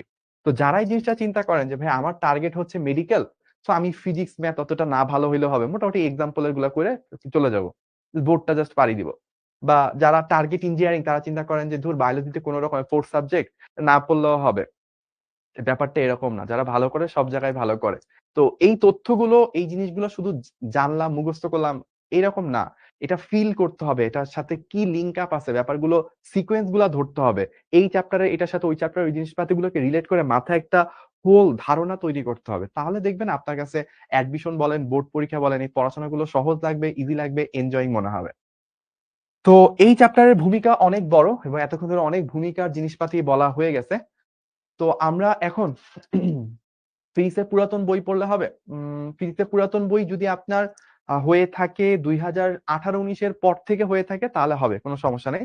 বাট 2014 সাল পর্যন্ত যে বই ছিল সেই বই নিলে হবে না, কারণ ওইখানে কারিকুলামটা একটু ডিফারেন্ট ছিল। 15 সাল থেকে নতুন বই আসে, কিন্তু 15 সালের যে বইগুলো আসে ওই বইগুলো এনরিচ ছিল না। 16, 17, 18 পর থেকে যায় ভালো মানে এনরিচ বই আসছে, যেটা আপনারা এখন পড়েন হালকা একটু কিছু দিয়ে চ্যাপ্টারের মডিফিকেশন সহ। ঠিক আছে? আচ্ছা, ইসাক স্যারের বইয়ে আছে 1864, তপন স্যারের বই 1860। ওই যে ম্যাক্সওয়েলের যে সালটার কথা বললাম, একজন আমাকে কমেন্ট করছে, ইসাক স্যারের বই আছে 1864, তপন স্যারের বই আছে 1860। সলিউশন কি? সলিউশন হচ্ছে, দেখবেন যদি বোর্ড পরীক্ষা হয়, বোর্ড পরীক্ষায় হচ্ছে রেফারেন্স শাহজাহান তপন স্যারের বই, তখন 1860 দেখায়। আর যদি মেডিকেল অ্যাডমিশন টেস্ট হয়, তখন রেফারেন্স হচ্ছে ইসাক স্যারের বই, অর্থাৎ 1864 দেখাবে। এটার থেকে ভালো কোনো অ্যান্সার আমার কাছে নাই এই মুহূর্তে। ঠিক আছে? ওকে, তো এবার আসি আমাদের তাড়িৎ-চুম্বক তত্ত্ব। ঘড়িতে বাজে 7:43 এবং আমরা ঠিক 8:30 দিকে ক্লাস শেষ করব ইনশাআল্লাহ। তাড়িৎ-চুম্বক তত্ত্ব নিয়ে যদি বলি, আলোকে একটা তরঙ্গ রূপে চিন্তা করা হয় এবং তরঙ্গটা একটা স্পেশাল তরঙ্গ, সেটা হচ্ছে তাড়িৎ-চুম্বক তরঙ্গ, যেটা ম্যাক্সওয়েল বলে গেছে। তো এখানে ব্যাপারটা কিরকম চিন্তা করা হয়? চিন্তাটা হচ্ছে এরকম, আমি একটু ব্যাকে যাই বলি। আপনারা তড়িৎ ক্ষেত্র জানেন তাই না? যে ভাইয়া একটা চার্জ যদি থাকে, লাইক ভাই একটা +5 কুলম্ব চার্জ, এটা চারপাশে একটা অঞ্চল তৈরি হয়। একটু সুন্দর করে আঁকা যায় সম্ভবত। এটা চারপাশে এরকম একটা অঞ্চল তৈরি হবে। এই অঞ্চল জুড়ে আমরা কি বলি? আমরা বলি যে তড়িৎ ক্ষেত্র তৈরি হয়েছে। আবার একটা চুম্বক যদি থাকে, ধরলাম একটা ম্যাগনেট আছে,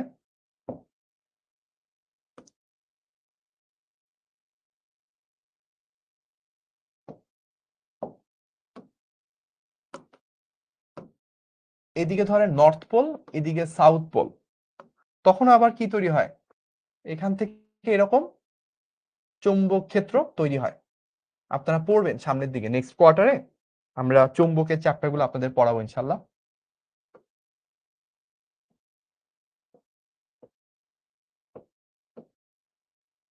সো এটা আমরা যেটা আঁকলাম সেটা হচ্ছে কি?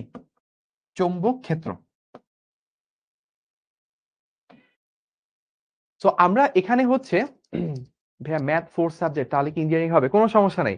ম্যাথ যাদের 4 সাবজেক্ট, বুয়েটে পরীক্ষা দিতে পারবো কিনা, ইঞ্জিনিয়ার হইতে পারবো কিনা, আপনি ম্যাথ 4 সাবজেক্ট নিয়ে খুব ইজিলি বুয়েটে অ্যাডমিশন টেস্ট দিতে পারবেন, যদি আপনার ফিজিক্স কেমিস্ট্রি ম্যাথে বোর্ড পরীক্ষায় ভালো মার্কস থাকে। এমনকি আপনি বুয়েটে চান্স পেতে পারেন। আপনাদের মডার্ন ফিজিক্স কে নিছে? মাহিন নিছে না? মাহিনের কিন্তু 4 সাবজেক্ট ছিল হচ্ছে ধরেন হায়ার ম্যাথ। মাহিনের 4 সাবজেক্ট ছিল হায়ার ম্যাথ, কিন্তু ও তো বুয়েটে পড়তেছে, তো কোনো টেনশন নাই। ঠিক আছে? তো এখন একটু দেখেন তড়িৎ ক্ষেত্র। আমরা একটা চার্জ রাখলে তার চারপাশে তড়িৎ ক্ষেত্র তৈরি হয়, একটা চুম্বক রাখলে তার চারপাশে কি চুম্বক ক্ষেত্র তৈরি হয়। এখন যেটা প্রশ্ন আসে সেটা হচ্ছে, তাড়িৎ চুম্বক তরঙ্গ, তো ওই তরঙ্গটা তো সামনের দিকে আগায় যাচ্ছে, তাহলে এই তরঙ্গের সাথে তড়িৎ এবং চুম্বকের নিশ্চয়ই একটা রিলেশন আছে, নাহলে তো নামটা তাড়িৎ চুম্বক তরঙ্গ হইতো না। তো এই রিলেশনটা আসলে কি? এই রিলেশন হচ্ছে, ধরেন মাধ্যমের অনেকগুলো কণা আছে, এটাকে আমি বললাম মাধ্যমের কণা সমূহ।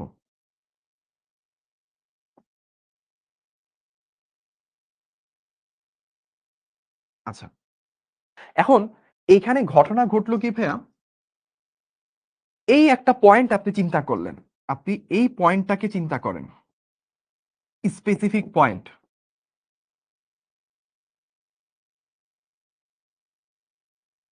এখন দেখেন আপনি যদি এখানে একটা পয়েন্ট নিতেন, ধরেন আপনি পি বিন্দু নিলেন, তো আপনি যদি এখানে +5 কুলম্ব চার্জ রাখেন, তাহলে কি পি বিন্দুতে একটা তড়িৎ ক্ষেত্র পাবেন। কিন্তু আপনি যদি +5 কুলম্ব বা কোনো চার্জ যদি এখানে না রাখতেন, তাহলে পি বিন্দুতে কোনো তড়িৎ ক্ষেত্র পাইতেন না। আবার আপনি চিন্তা করেন, আপনি চৌম্বক ক্ষেত্রে আরেকটা বিন্দু চিন্তা করেন, ধরেন এটা হচ্ছে পি বিন্দু।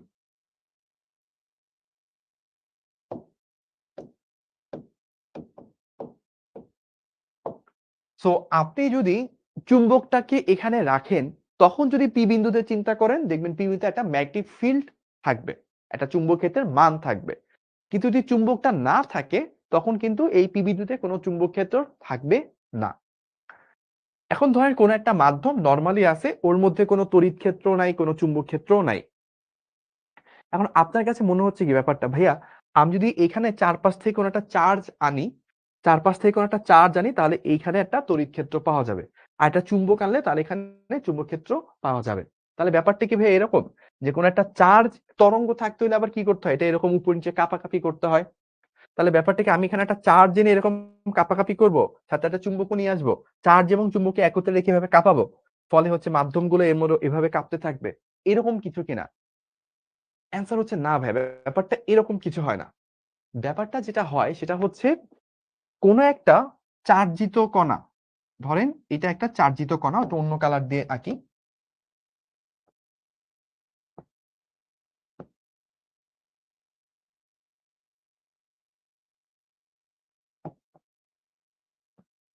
তো কোনো একটা চার্জিত কণা, ওই কণাটা যখন কাঁপতে থাকে, ধরেন ওই কণাটা কাঁপতেছে, উপরে যাচ্ছে, নিচে নামতেছে, আবার উপর উঠতেছে, এরকম চার্জিত কণাটা কাঁপতেছে।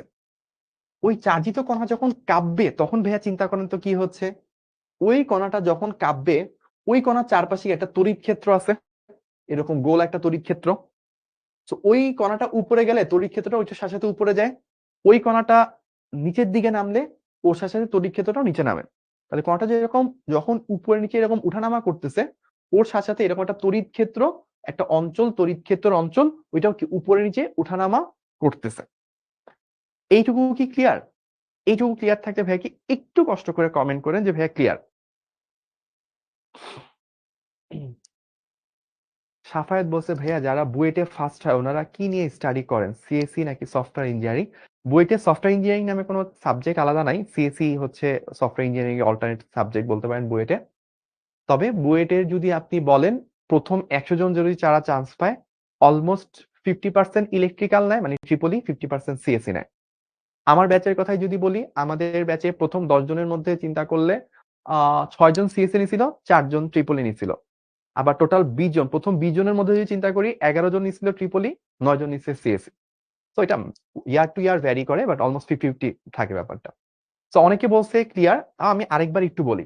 ধরেন আপনি যদি এই চার্জটাকে এইখানে না নিয়ে চার্জটাকে একটু নিচে নামান, একটা চার্জ কি থাকে, চার্জের চারপাশে একটা অঞ্চল থাকে, যে অঞ্চলটাকে সে প্রভাবিত করতে পারে, অন্য কোনো চার্জ আনলে তাকে আকর্ষণ বা বিকর্ষণ করতে পারে, ওই অঞ্চলটাকে তড়িৎ ক্ষেত্র বলা হয়।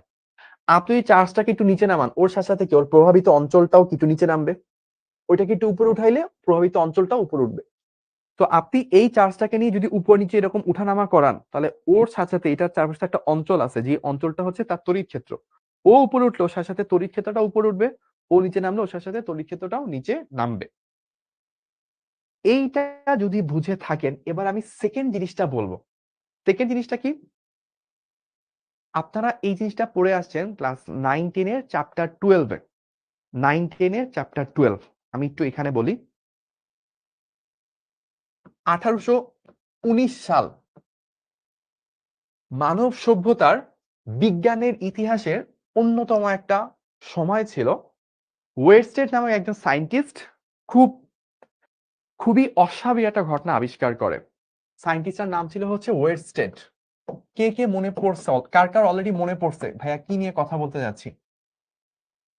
ওয়েরস্টেড হচ্ছে এইরকম একটা ঘটনা ঘটাইছিল, আমি যদি একটু বলি। ধরেন এই দিক বরাবর কারেন্ট যাচ্ছে, এই দিক বরাবর কারেন্ট যাচ্ছে, তখন কি হয় ভাইয়া, চারপাশে এইরকম চৌম্বক ক্ষেত্র তৈরি হয়ে যায়, চৌম্বক ক্ষেত্রকে বি দ্বারা প্রকাশ করা হয়। এই জিনিসটা সবার প্রথমে ওয়েরস্টেড আবিষ্কার করছে। ডান হাতের বুড়ো আঙ্গুলের দিকে যদি কারেন্ট ধরি, তাহলে বাদ বাকি 4টা আঙ্গুল এভাবে ঘুরায় পেঁচায় হচ্ছে যে চুম্বক ক্ষেত্র তৈরি হয়েছে সেটার দিককে নির্দেশ করে। তাহলে চিন্তা করেন, আপনি যখন বলতেছেন যে ভাইয়া একটা চার্জ উপরে যাচ্ছে, চার্জের গতি মানে কি কারেন্ট না? আমরা কারেন্ট বলতে কি বুঝি, যখন কোন একটা রাস্তার মধ্যে কোন একটা কন্ডাক্টরের মধ্যে দিয়ে চার্জ দৌড়ায় যায়, চার্জ যখন গতিশীল হয় তখন তো এখানে কারেন্ট তৈরি হয়। চার্জের গতি মানেই কারেন্ট। সো এই চার্জটা যখন উপরে উঠতেছে তখন কি উপরের দিকে কারেন্ট, চার্জ যখন নিচের দিকে নামছে নিচের দিকে কারেন্ট। তার মানে কি এখানে উপরে বা নিচের দিকে অলওয়েজ একটা কারেন্ট চলতেছে। যদি চার্জটা উঠানামা করে তাহলে এখানে একটা কারেন্ট তৈরি হয়ে গেছে, এবং যতক্ষণ পর্যন্ত কারেন্টটা থাকবে, এটা যদি উপরের দিকে হয় তাহলে উপরের দিকে যদি চার্জটা যায়, ধরলাম চার্জটা পজিটিভ চার্জ, তো উপরের দিকে যখন যাবে তখন এই দিক বরাবর হচ্ছে একটা চৌম্বক ক্ষেত্র তৈরি হবে, আবার চার্জটা যখন নিচের দিকে যাবে তখন উল্টো দিকে একটা চৌম্বক ক্ষেত্র তৈরি হবে। তার মানে কি এখানে অলওয়েজ এই বরাবর অথবা তার উল্টো বরাবর একটা চৌম্বক ক্ষেত্র অলওয়েজ কাজ করতেছে। তাহলে ঘটনাটা কি হলো দেখেন, এই কণাটা যখন এরকম উঠানামা করতেছে, ওখানে তড়িৎ ক্ষেত্র উঠানামা করতেছে, মানে তড়িৎ ক্ষেত্রের পরিমাণটা উপরে নিচে যাচ্ছে, একই সাথে এখানে একটা চৌম্বক ক্ষেত্র তৈরি হয়ে গেছে। তার মানে এই জিনিসটা বুঝে গেলাম, এই চার্জটা উঠানামা করার কারণে এখানে একটা তড়িৎ ক্ষেত্র বা একটা চুম্বক ক্ষেত্র দুইটাই তৈরি হয়েছে। এইটুকু তো নিশ্চয়ই বুঝতে পারছেন। যদি এইটুকু বুঝে থাকেন, অ্যাটলিস্ট এইটুকু বুঝে থাকেন, তাহলে ভাইয়াকে একটু কমেন্ট করে জানান যে হ্যাঁ ভাইয়া এইটুকু মোটামুটি বুঝতে পারছি।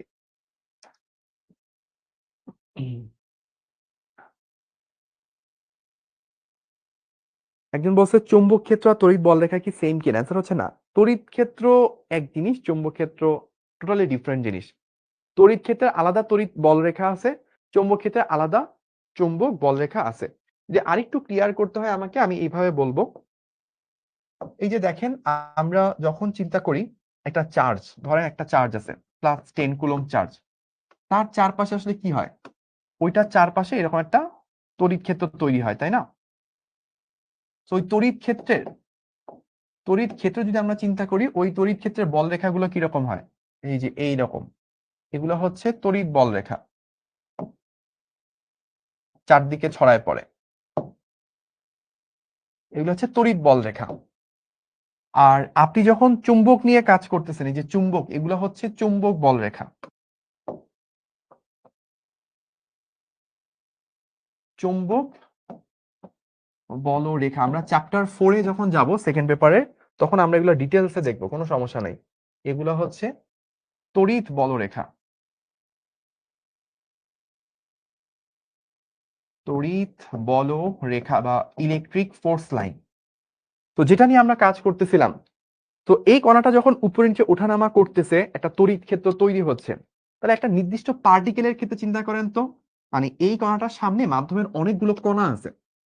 এখন এই কণাটা যখন এইখানে আছে, চার্জটা যখন এখানে আছে, তখন কি এই পার্টিকেলটার কাছাকাছি আছে, তখন ওর কারণে এইখানে যে ইলেকট্রিক ফিল্ডটা তৈরি হবে সেটা খুব শক্তিশালী হবে। কারণ স্থির তড়িতে আপনারা পড়ছেন না, এই জিনিসটা আপনারা পড়ার কথা স্থির তড়িতে, যে ভাইয়া এই একটা সূত্র আছে, E is equals to 1/4 pi, 1/4 pi epsilon into q by r square. তো আপনি সোর্স থেকে, উৎস থেকে দূরত্ব যত বাড়বে তত কি আপনার প্রাবল্য কি হবে, প্রাবল্য হচ্ছে তত কমবে। তাহলে দেখেন খেয়াল করে, আমরা যখন এই চার্জটা এই জায়গায় আছে ও এই পয়েন্টটার কাছাকাছি আছে, তাহলে দূরত্ব কম, এখানে ম্যাগনেটিক ইলেকট্রিক ফিল্ডটা বেশি তৈরি হবে। যখন ও একটু উপরের দিকে উঠবে তখন কি হবে, এখানে ইলেকট্রিক দূরত্বটা বেড়ে গেছে, দূরত্বটা এখান থেকে এখানে দূরত্বটা বেড়ে যাবে। দূরত্ব যদি বাড়ে তাহলে কি তড়িৎ ক্ষেত্রের মানটা কমে যাবে। তো এইরকম কি হবে, এইখানে হচ্ছে চার্জটা উপরে উঠানামা, উপরে নিচে উঠানামা করবে। যখন উপরে যাচ্ছে তখন আস্তে আস্তে তড়িৎ ক্ষেত্রের মান কমতেছে, যখন নিচে নামতেছে তখন ওর কাছাকাছি আসতেছে, মানে তড়িৎ ক্ষেত্রের মান বাড়তেছে। আবার এখানে চলে আসে সর্বোচ্চ তড়িৎ ক্ষেত্র, তারপর আবার কমবে আবার বাড়বে। তার মানে কি এই বিন্দুতে তড়িৎ ক্ষেত্রের মান নিয়ে যদি আমি একটা গ্রাফ চিন্তা করতাম, তাহলে গ্রাফটা কিরকম হইতো, এই বিন্দুতে তড়িৎ ক্ষেত্রের মান নিয়ে যদি একটা গ্রাফ চিন্তা করি, ওই গ্রাফটা আসতো অলমোস্ট এরকম।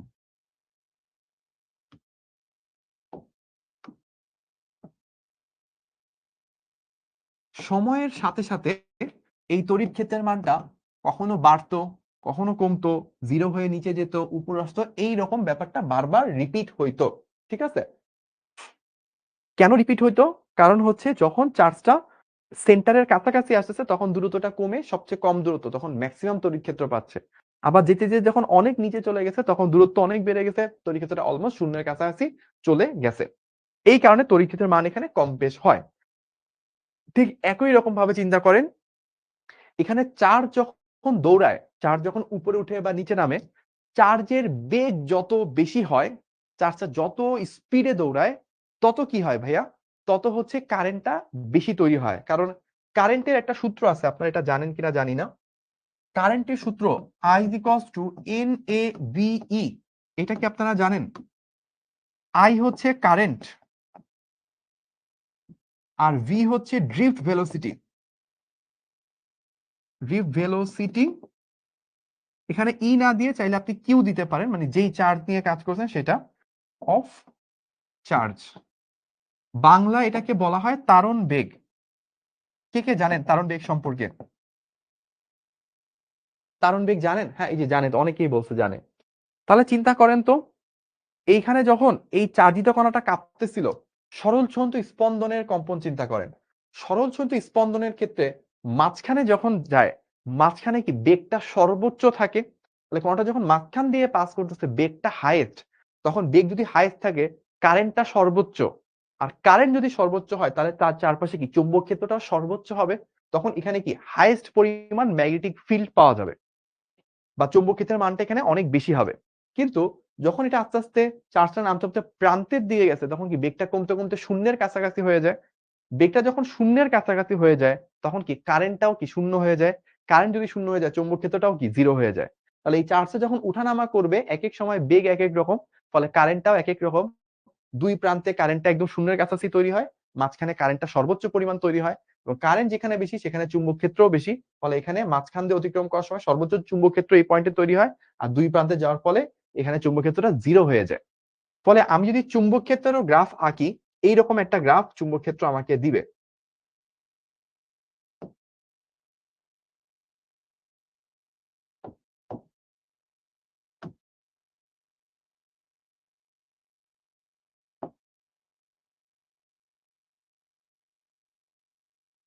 ঠিক আছে, এটা হচ্ছে চুম্বক ক্ষেত্র উইথ রেসপেক্ট টু টাইম। তাহলে এইটুকু কি হচ্ছে বলা যায়? ভাই, আলোর তত্ত্ব এর আর তিনটা কোথায়? আপনি তো বলছেন আলোর তত্ত্ব সাতটা। আলোর তত্ত্ব সাতটা কই বলছি? এ তো আমি আজকে প্রথম শুনলাম। আমাকে একজন বলছে আমি নাকি বলছি আলোর তত্ত্ব সাতটা। আমি বলছি চারটা। আমি নিজেই তো ভয় পেয়ে গেলাম, আমি সাতটা কোন দিন বললাম আবার। তো এইভাবে হচ্ছে তড়িৎ ক্ষেত্র এবং চৌম্বক ক্ষেত্রগুলো তৈরি হয়। এটা কোন জায়গায় তৈরি হয়েছে? এই যে মাধ্যমের কণাগুলো ছিল, এই যে মাধ্যমের কণাগুলো, এই চার্জটা উঠানামা করার ফলে মাধ্যমের এই কণাতে, এই কণার মধ্যে যেইটুকু পরিমাণ হচ্ছে আমার তড়িৎ ক্ষেত্র পাচ্ছি, যেইটুকু পরিমাণ চুম্বক ক্ষেত্র পাচ্ছি, কখনো এখানে তড়িৎ ক্ষেত্র বেশি, কখনো কম, চেঞ্জ হচ্ছে, পরিবর্তনশীল হচ্ছে। ওইটাকে টাইমের রেসপেক্টে আঁকছি।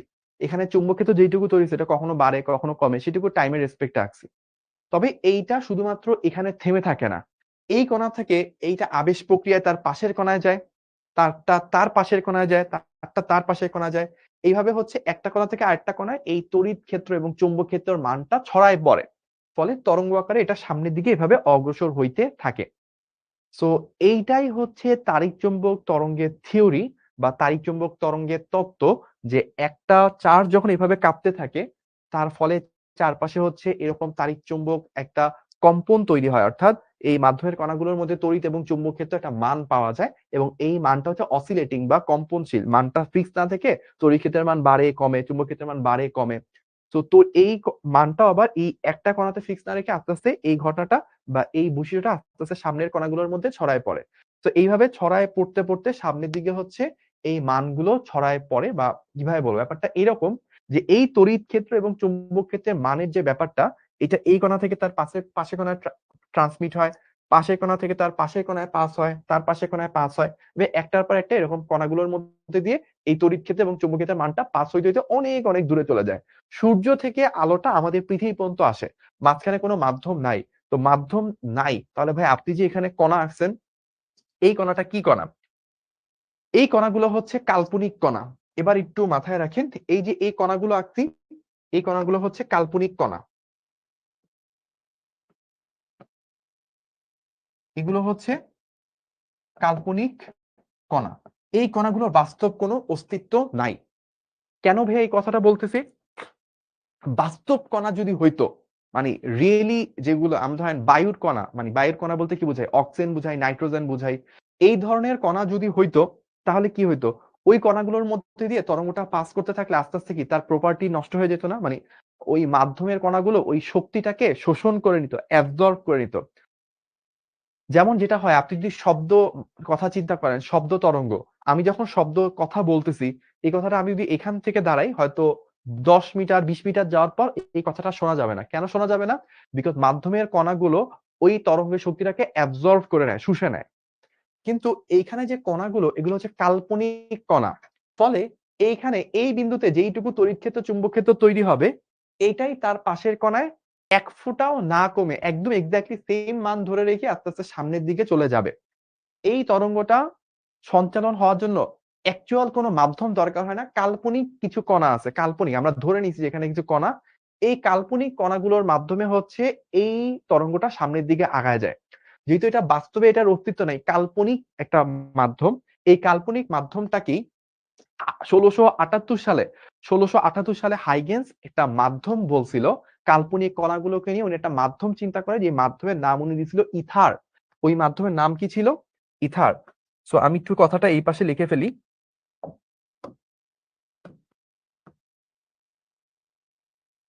কাল্পনিক কণাগুলো নিয়ে, কাল্পনিক কণাগুলো নিয়ে হাইগেন্স, দন্তাসটা দিয়েন কিন্তু মনে করে, হাইগেন্স যে মাধ্যম চিন্তা করেছিলেন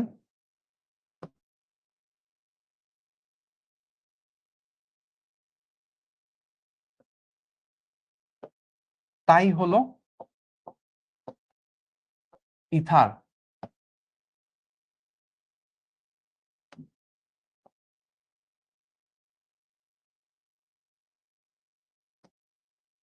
এবার কি বুঝতে পারছেন ইথার জিনিসটা কি? ইথার বলতে যে কিছু, আপনারা অনেক সময় পড়ে থাকেন ইথার বলতে কিছু নাই, আমিও সেটাই বলছি, এটা কি কি জিনিস? কাল্পনিক মাধ্যম, এটার বাস্তব অস্তিত্ব, এটা কাল্পনিক থিওরি। তো আমরা যেটাকে বলতেছি যে এখানে অনেকগুলা কণা আছে, কণাগুলো কাঁপতেছে, আসলে সূর্য থেকে পৃথিবীর মাঝে তো এরকম কোনো কণা নাই, এগুলো কাল্পনিক কণা। এবং সূর্য থেকে পৃথিবী পর্যন্ত আলো আসতেছে, শক্তিটা অলমোস্ট সেম রয়ে যাচ্ছে, কেন?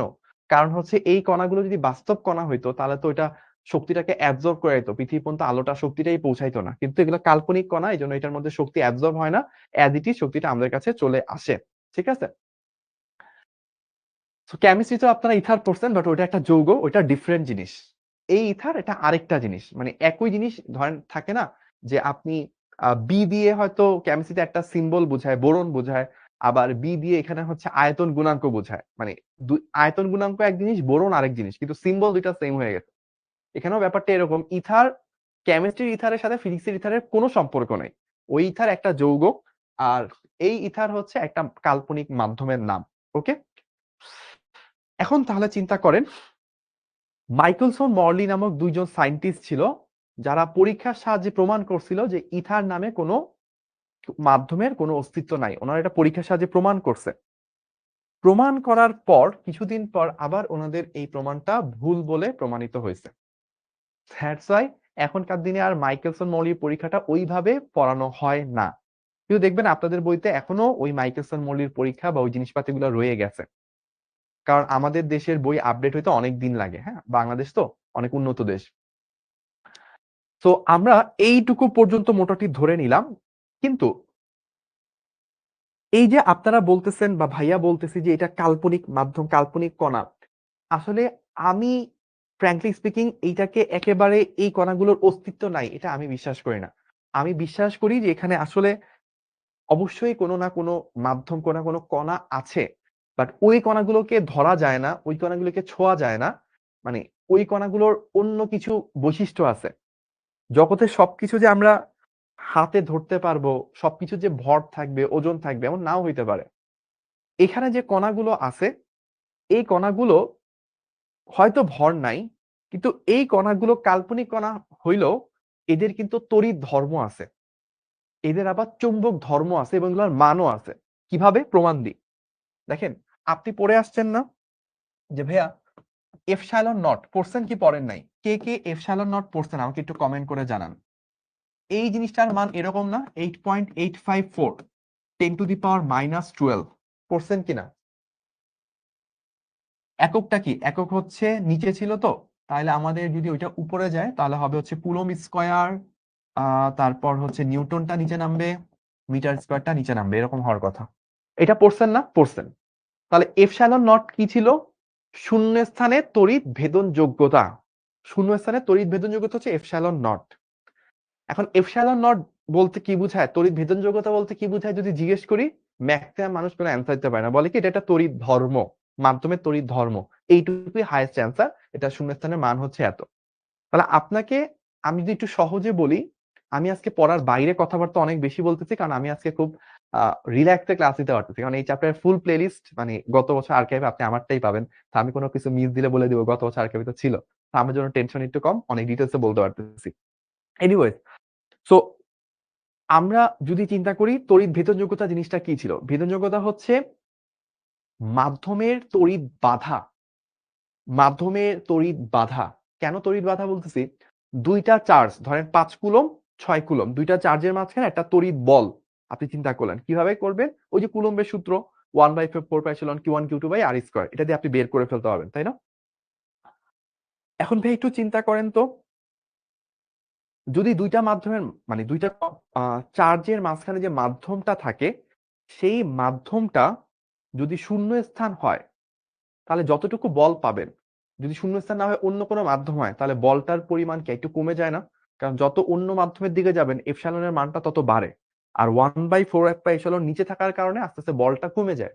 তাহলে এপসাইলন হচ্ছে এমন একটা জিনিস যেটা হচ্ছে দুইটা চার্জের মাঝখানে আকর্ষণ বা বিকর্ষণ বলকে বাধাগ্রস্ত করে, আকর্ষণ বা বিকর্ষণ বলকে বাধাগ্রস্ত করে। একজন আমাকে কমেন্ট করছে এই সিম্বলটার নাম কি, এটার নাম হচ্ছে এফসাইলন। এফ সাইলন। সো এইটা আসলে কোনো একটা মাধ্যমের তড়িৎ ধর্ম, যে মাধ্যমটা দুইটা চার্জের মাঝখানে আকর্ষণ বিকর্ষণ বলকে কতটুকু বাধাগ্রস্ত করে, সেই ধর্মটাই হচ্ছে এপসাইলন। এখন যেই কথাটাতে আসতেছিলাম, আপনি যদি এইটা ধরেই নেন যে ভাইয়া শূন্য স্থান বলতে, শূন্য স্থান মানে আমাদের ইথার বলতে কিছু নাই, শূন্য স্থানে আসলে কোনো কণাই নাই, কোনো পার্টিকেল টার্টিকেল কিচ্ছু নাই, আপনি যেটা ধরে নেন, তাহলে শূন্য স্থানে এই এপসাইলনের মান আসলে কোত্থেকে? শূন্য স্থানে এপসাইলনের মান কি হওয়া উচিত? 0 হওয়া উচিত না? কারণ শূন্য স্থানে যদি কোনো কণাই না থাকে, তাহলে ও কিভাবে দুইটা চার্জের মাঝখানে আকর্ষণ বিকর্ষণকে বাধাগ্রস্ত করবে? ওই তো কোনো বাধাই থাকার কথা না। কিন্তু আপনি বলতেছেন শূন্য স্থানে আকর্ষণ বিকর্ষণকে বাধাদানকারী বৈশিষ্ট্যের মান হচ্ছে এত। তার মানে শূন্য স্থানেও কিছু একটা আছে। ওই কিছু একটার ভর নাই, কিছু একটার ওজন নাই, ওটাকে ছোঁয়া যায় না, দেখা যায় না, বাট কিছু একটা আছে বিয়ন্ড আওয়ার ক্যাপাসিটি। ওই বিয়ন্ড আওয়ার ক্যাপাসিটি কিছু একটাকেই 1678 সালে, কত 400 বছর আগে হাইগেন্স কিছু একটা ধরে গেছিল, that was ether. I think আপনারা এখন কিছুটা ধরতে পারছেন যে ভাই ইথার জিনিসটা কি ছিল। ঠিক একই রকম ভাবে চিন্তা করেন, শূন্যস্থানের চৌম্বক ধর্মও কিন্তু আছে। এটার মান কত? 4π10⁻⁷। আমি যদি ভুল করে না থাকি, এটার একক মোস্ট প্রবাবলি টেসলা পার অ্যাম্পিয়ার স্কয়ার। তো এই যে শূন্য স্থানের চৌম্বক ধর্মও কিন্তু আছে। তো এই চৌম্বক ধর্মটা কি, দুইটা মানে দুইটা ম্যাগনেটের মাঝে এই মিউ এর মানটা চৌম্বক প্রবেশ্যতা বলা হয়। চৌম্বক প্রবেশ্যতা যত বেশি হবে, দুইটা চুম্বক পরস্পরকে তত বেশি আকর্ষণ করবে। তাহলে আপনার যদি শূন্য স্থানে কোনো ভর না থাকে, শূন্য স্থানে যদি কিছুই না থাকে, তাহলে শূন্য স্থানে এই আকর্ষণ করার ধর্মের মান কোত্থেকে আসলো? দ্যাট মিনস এখানে নিশ্চয়ই কিছু একটা আছে which cannot be felt, which cannot be touched, but there is something।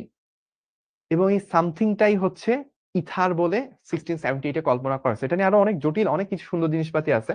আপনারা ফ্রি এনার্জি পড়বেন, ডার্ক এনার্জি পড়বেন, আর অনেক সুন্দর কনসেপ্ট আছে। তো বলা হয় না যে আমাদের আসলে এসিতে প্রবলেম কিনা রেখে বন্ধ করে দিতে পারে। তো আমাদের ইমাজিনেশন বা আমাদের এই পর্যন্ত আবিষ্কার হওয়া জিনিসপাতির বাইরেও আরো অনেক কিছু আছে। এই জন্যই দেখেন এই জিনিসপাতিগুলোকে একদম বইয়ের শেষ দিয়ে মডার্ন ফিজিক্স, তারপর হচ্ছে সেমিকন্ডাক্টর ইলেকট্রনিক্স, এগুলো কেন লাস্টের দিকে রাখতে, বিকজ আমরা এখনো ওইগুলাতে অতটা ডেভেলপ মানে সবকিছু এখনো জেনে শেষ করতে পারিনি, এখনো আস্তে আস্তে আমরা জানতেছি। তো এই যে মিউ মিউ নিয়ে আপনারা সামনে ক্লাসগুলোতে পড়বেন। আমাদের কোয়ার্টার 5 এর প্রথম দিকে সমস্ত প্রথম চ্যাপ্টারই পড়ানো হবে ম্যাগনেটিজম নিয়ে, যেটা কিনা আমাদের ফিজিক্স সেকেন্ড ইয়ার বইয়ে চ্যাপ্টার 4 এন্ড 5। চ্যাপ্টার 4 আর 5 পড়ার সময় এই জিনিসটা একদম হাফেজ হয়ে যাবেন, এতবার পড়বেন। আপাতত আপনারা জানেন না এটা চৌম্বক প্রবেশ্যতা, জাস্ট এইটুকু জেনে রাখলেই হবে। ঠিক আছে? আচ্ছা, তাহলে এইটুকু পর্যন্ত আমরা গেলাম। তাহলে আমরা কি কি পড়লাম সোফার? আমরা আসলে আজকে সারাদিন গল্প করছি ভাই, আসলে গল্প ছাড়া কিছুই করি নাই। বাট এই গল্পগুলো না জানলে আপনি চ্যাপ্টারের সামনের দিকে পড়াটা আপনার তো ভালো লাগবে না, ফিল করতে পারবে না। তো আমরা এবং আমার কাছে এই জিনিসটা স্পেশালি এই কারণে মনে হয়, মানে ওই যে আলো নিয়ে কথা বলতেছিলাম না, যে আলো সম্পর্কে আমরা এখনো জানি না। আলোর এই যে এতগুলা ঘটনা আমরা দেখছি, এগুলোকে ব্যাখ্যা করার জন্য 4টা তত্ত্ব আসছে। বাট আজ পর্যন্ত এমন একটা তত্ত্ব বের করা সম্ভব হয়নি। 2025-এ এসেও আমরা এমন একটাও তত্ত্ব জানি না যেই তত্ত্বের সাহায্যে আলোর সবকিছুকে ব্যাখ্যা করা যাবে। এটা এখনো রহস্য রয়ে গেছে। এবং চিন্তা করেন আল্লাহ পাক যখন কখনো পবিত্র কোরআনে নিজের বর্ণনা দেন, তখন দেখবেন এই আলোর টার্মটা প্রায় সময় চলে আসে। এই মানে কোরআন তেলাওয়াত করতে যেয়ে এটা পাইছেন কিনা জানি না। নূরুন আলা নূর দেখবেন এই কথাটা বারবার আসে। মানে নূর বলতে কিন্তু লাইট বোঝানো হয়। তো দেখেন পবিত্র কোরআনে বারবার নূরের ব্যাপারটা আসে এবং নূর দিয়ে কিন্তু অনেক সময় শপথও করা হয়। দেখবেন কোরআনে অনেক সময় হচ্ছে শপথ করে যেমন ওয়াল আস সময়ের কসম। তারপর দেখবেন যে আলো বা বিভিন্ন গুরুত্বপূর্ণ জিনিস দিয়ে কিন্তু শপথ আসে। আল্লাহ পাক নিজের পরিচয় দেওয়ার সময় অনেক সময় নূর জিনিসটাকে ইউজ করে। সো এইটা এখনো একটা রহস্য যে হচ্ছে যে আ আমরা আলো সম্পর্কে জানি না। এবং আপনি আরো মজার বিষয় দেখবেন এই আলোটা যে শুধুমাত্র আলো তা না। আমরা যখন সামনের দিকে যাব, আমরা তখন দেখব যে এক্স-রে, গামা, মাইক্রোওয়েভ, রেডিও সবগুলাই আসলে আলোর মতোই। আলো যেই বেগে যায় এই সবগুলাই একই বেগে যায়।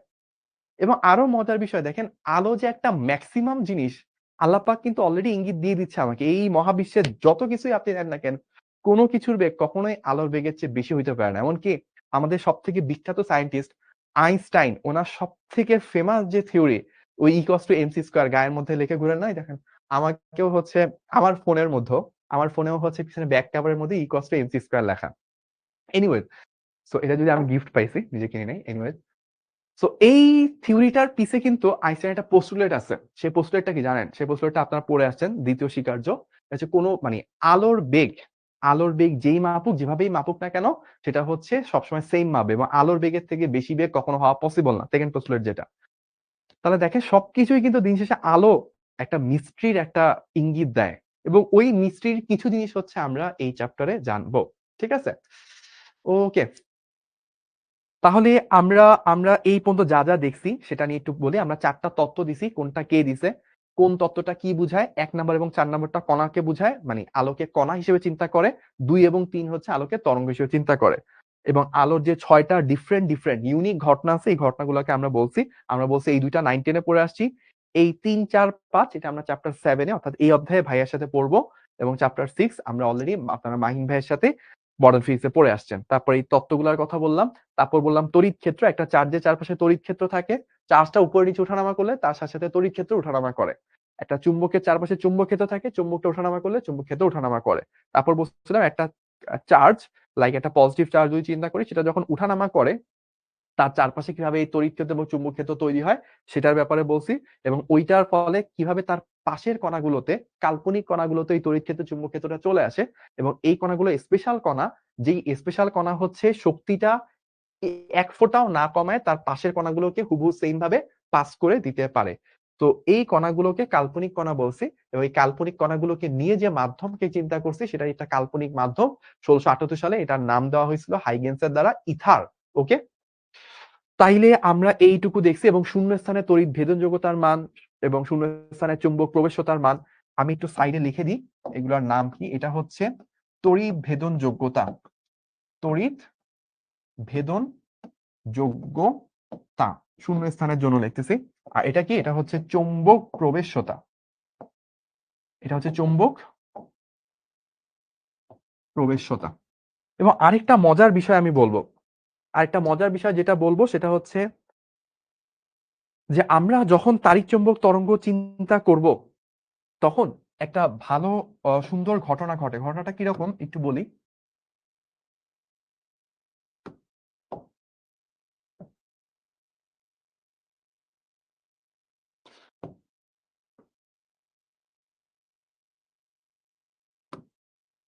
ধরেন কোন একটা জায়গায় তড়িৎ ক্ষেত্র হচ্ছে এইভাবে আগাচ্ছে। চৌম্বক ক্ষেত্র হচ্ছে অলওয়েজ তার সাথে 90 ডিগ্রিতে আগাবে। খেয়াল করেন ব্যাপারটা কিরকম। আচ্ছা, আমাকে হচ্ছে একজন এককের কথা বলছে। এই যে মিউ এর এককের কথা নিয়ে একটু বলছে। দেখেন, মিউ এর একক আমি আপনাদেরকে বের করছি। এই মিউ এর একক কি? এটা হচ্ছে সুপার ডুপার মানে ফেমাস কোশ্চেন। প্রায় সময় এটা পরীক্ষাতে আসে। তো এইটার প্রায় 6 থেকে 7টা একক হয়, মানে একটা থেকে আরেকটাতে কনভার্ট করা যায়। তো আমি একটা একক লিখছি, আরেকজন আমাকে আরেকটা একক লিখছে, টেসলা মিটার পার অ্যাম্পিয়ার। তো এই এককটা কিভাবে আসে সেটা সংক্ষেপে একটু বলি। তো আমরা এই একটা সূত্র জানি, এটা আমরা পড়বো সামনে, কিউ ভি বি। হ্যাঁ, এটা একটা সূত্র পড়বো, এখান থেকে আমরা বি এর একক জানতে পারি। বি এর একক কত আসে? F divided by q V. F এর একক কি? নিউটন। এফ এর একক হচ্ছে নিউটন, চার্জের একক হচ্ছে কুলম, আর এটা হচ্ছে মিটার পার সেকেন্ড, বেগের একক। তাহলে আমাদের কুলম, এটাকে আমরা সাজায় কি লিখতে পারি? Newton divided by coulomb per second into metre. এই coulomb per second, coulomb per second এটাকে আবার কি বলা হয়? অ্যাম্পিয়ার বলা হয়। অ্যাম্পিয়ার ইন্টু মিটার এভাবে বলা হয়। ওকে, তাহলে আমাদের চুম্বক ক্ষেত্রের একক সেটা আমরা কি পাইলাম? নিউটন, অ্যাম্পিয়ার, মিটার, এটা পাইলাম। এবার আসে মিউ এর একক কি? মিউ হচ্ছে এইরকম একটা জিনিস, ধরেন বি এর একটা সূত্র আছে, যেমন mu I divided by 2r, এটা একটা সূত্র। তাহলে এখান থেকে যদি মিউ চিন্তা করি, B into 2r divided by I, এই সূত্রগুলো আপনারা পড়েন নাই, চ্যাপ্টার 4-এ ইনশাআল্লাহ নেক্সট কোয়ার্টারে আমি, জিমি ভাইয়া বা মাহিন কেউ একজন পড়াবে। তো এটা নিয়ে টেনশন কিছু নেই, জাস্ট ভাইয়া দেখাচ্ছি কিভাবে জিনিসটা আসে। বি এর একক আমরা কি বের করলাম? Newton divided by ampere metre into 2r, আর এর একক কি? মিটার, ডিভাইডেড বাই কারেন্টের একক কি? কারেন্টের একক হচ্ছে অ্যাম্পিয়ার। সো আমরা অ্যাম্পিয়ার লিখলাম। তাহলে আমাদের কি আসলো? নিউটন, অ্যাম্পিয়ার দুইটা আসছে, আর হচ্ছে মিটার দুইটা আসছে, তাই না? এরকমই তো। তাহলে আমরা যদি চিন্তা করি 2r উপরে গেছে, আইটা নিচে নামছে, বি এখানে আছে, 2r উপরে আসছে, আর হচ্ছে আইটা নিচে গেছে। ওকে, তাহলে আমাদের বি এর একক লিখলাম কি? Newton, ampere, metre. ওকে, ঠিক আছে, ইন্টু মিটার। সরি, আমি তো মিটার মিটার কাটাকাটি যাচ্ছে, আমি খেয়াল করি নাই। হ্যাঁ, মিলে গেছে, এইটা কাটাটি চলে গেছে, তাহলে এটা থাকবে না। এই যে নিউটন পার অ্যাম্পিয়ার। সো এককটা যে লিখছিলাম ভাইয়া এটা ঠিক ছিল। ওই যে দেখছিলাম, ও নিউটন পার অ্যাম্পিয়ার, আমি কি লিখছি? টেসলা পার অ্যাম্পিয়ার লিখছি, টেসলা পার অ্যাম্পিয়ার। ওকে, তাহলে আমার এখানে আসছে নিউটন পার অ্যাম্পিয়ার স্কয়ার। তাহলে এটা হবে হচ্ছে নিউটন পার অ্যাম্পিয়ার স্কয়ার। এই তো, এইভাবে হচ্ছে জিনিসপাতিগুলো হচ্ছে করে ফেলা যায়। তো এই এককগুলো নিয়ে আপনাদের প্যারা খাওয়ার কোনো দরকার নাই, কোনো দরকার নাই, বিকজ হচ্ছে কি আপনারা যখন সামনের দিকে চ্যাপ্টার 4 পড়বেন, এগুলো ডিটেলসে দেখবেন। তো এগুলা নিয়ে আসলে কোনো সমস্যা নাই। তো এবার ভাইয়া যেটা দেখাতে চাচ্ছিলাম সেটা হচ্ছে, আপনার যখন মাধ্যমের মধ্যে দিয়ে যখন অনেকগুলো কণা আছে, এই কণাগুলো কাল্পনিক কণা। তো এই কণাগুলোর মধ্যে দিয়ে যখন তড়িৎ ক্ষেত্র অগ্রসর হয় তখন, বা চৌম্বক ক্ষেত্র অগ্রসর হয়, তখন দেখা যায় তড়িৎ ক্ষেত্রটা কাঁপে যদি এক্স ওয়াই তলে, চৌম্বক ক্ষেত্রটা কাঁপবে হচ্ছে ওয়াই জেড তলে। মানে তড়িৎ ক্ষেত্র যেই তলে বরাবর কাজ করে, চৌম্বক ক্ষেত্রটা তার লম্ব দিক বরাবর কাজ করে। ব্যাপারটা এরকম চিন্তা করেন, ধরেন আমার এই হাত বরাবর এইভাবে এটা ঘুরতেছে, এই হাতটা এইভাবে ঘুরতেছে, আমি এটা ফিক্স রেখে এইভাবে ঘুরাচ্ছি, ঠিক আছে? আর আমার অপর হাতটা কিভাবে ঘুরতেছে? এই যে এইভাবে ঘুরতেছে, এইভাবে ঘুরতেছে। তো দুইটা যদি একসাথে ঘুরে তাহলে ব্যাপারটা কিরকম হবে দেখেন, আমি পারবো কিনা জানি না।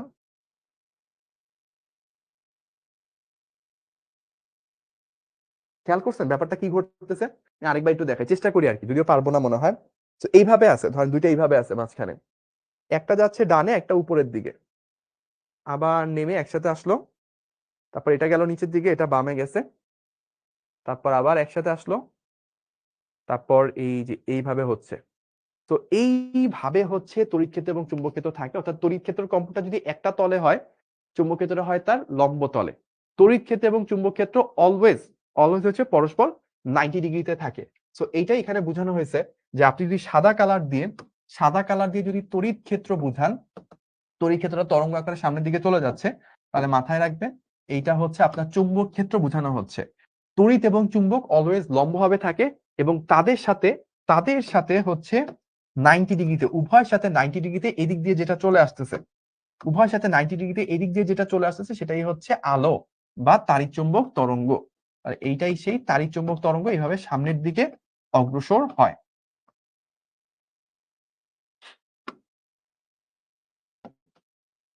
তাহলে তাড়িৎচুম্বক তরঙ্গের ক্ষেত্রে আমরা কি বলতে পারি? তড়িৎ ক্ষেত্র যখন একটা চিন্তা করছে, একটা তাড়িৎচুম্বক তরঙ্গ আগাচ্ছে, আগানোর সময় প্রত্যেকটা বিন্দুতে তড়িৎ ক্ষেত্র যদি একটা তলে কাঁপে, চুম্বক ক্ষেত্র তার সাথে 90 ডিগ্রিতে কাঁপে, এবং তড়িৎ এবং চুম্বক উভয়ের সাথে লম্ব দিকে তাড়িৎচুম্বক তরঙ্গটা আগাতে থাকে। ওকে, এই হচ্ছে আমাদের তাড়িৎ চুম্বক তরঙ্গ কিভাবে আগায় সেটার একটা কনসেপ্ট। তাহলে আমরা প্রথমত বুঝলাম এটা একটা তরঙ্গ, তাহলে তরঙ্গ সামনের দিকে আগাবে, এটা তো গেল। কিন্তু এই তরঙ্গটার মানে কি? এই তরঙ্গটার মানে হচ্ছে এটার সাথে তড়িৎ বৈশিষ্ট্যও থাকবে, চুম্বক বৈশিষ্ট্যও থাকবে, অর্থাৎ প্রত্যেকটা বিন্দুতে তড়িৎ ক্ষেত্রে একটা মান থাকবে, যেটা হচ্ছে এরকম অসিলেট করতে থাকবে, মানটা বাড়বে কমবে বাড়বে কমবে। এবং চুম্বক ক্ষেত্রের একটা মান থাকবে, ওইটাও হচ্ছে কি বাড়বে কমবে বাড়বে কমবে। বাট তড়িৎ ক্ষেত্রটা যদি এই বরাবর চেঞ্জ হয়, চুম্বক ক্ষেত্রটা হচ্ছে এই বরাবর 90 ডিগ্রিতে চেঞ্জ হবে। আর উভয়ের সাথে লম্ব হবে, ধরেন আমার একটা হাত এদিকে যাচ্ছে আরেকটা হাত এদিকে যাচ্ছে, উভয়ের সাথে লম্ব দিকে সামনের দিকে হচ্ছে তাড়িৎ চুম্বক তরঙ্গটা আগায় যাবে। এই হচ্ছে আমাদের কনসেপ্টটা। এখন আপনি যদি চিন্তা করেন, এই যে এখানেও দেখেন এই জিনিসটাই বোঝানো হচ্ছে। দেখেন আপনার একটা এখানে লাল কালারের যে অংশটা দেখতেছেন, লাল কালারের অংশটা দিয়ে হচ্ছে আপনার কি বোঝানো হচ্ছে? তড়িৎ ক্ষেত্র বোঝানো হচ্ছে। আর নীল কালারের অংশটা দিয়ে চৌম্বক ক্ষেত্র বোঝানো হচ্ছে। আর তাদের উভয় সাথে লম্ব দিকে হচ্ছে স্ক্রিনকে ভেদ করে তাড়িৎ চুম্বক তরঙ্গটা বের হয়ে আসতেছে। তো এইটাই হচ্ছে এখানে একটু বড় করে আঁকা, যে দেখেন আমাদের আহ এইটা হচ্ছে ডিরেকশন, তাড়িৎ চুম্বক তরঙ্গ কোন দিকে যাচ্ছে। তারপর দেখেন ইলেকট্রিক ফিল্ড, ইলেকট্রিক ফিল্ড কোনটা আছে, যে এইটা, এটা হচ্ছে ইলেকট্রিক ফিল্ড, এই অংশটা হচ্ছে ইলেকট্রিক ফিল্ড ই। আর এই যে এই অংশটা আপনি দেখতেছেন, এইটা হচ্ছে আপনার ম্যাগনেটিক ফিল্ড। ম্যাগনেটিক ফিল্ডকে বি দ্বারাও প্রকাশ করে, আবার অনেক সময় এইচ দ্বারাও প্রকাশ করে।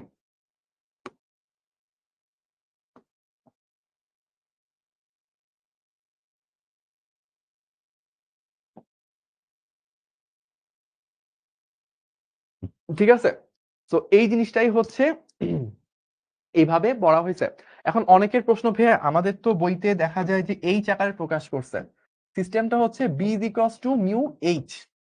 বি মানে কি? বি মানে হচ্ছে চৌম্বক ক্ষেত্র, চৌম্বক ক্ষেত্র। আর এইচ মানে কি? চৌম্বক প্রাবল্য।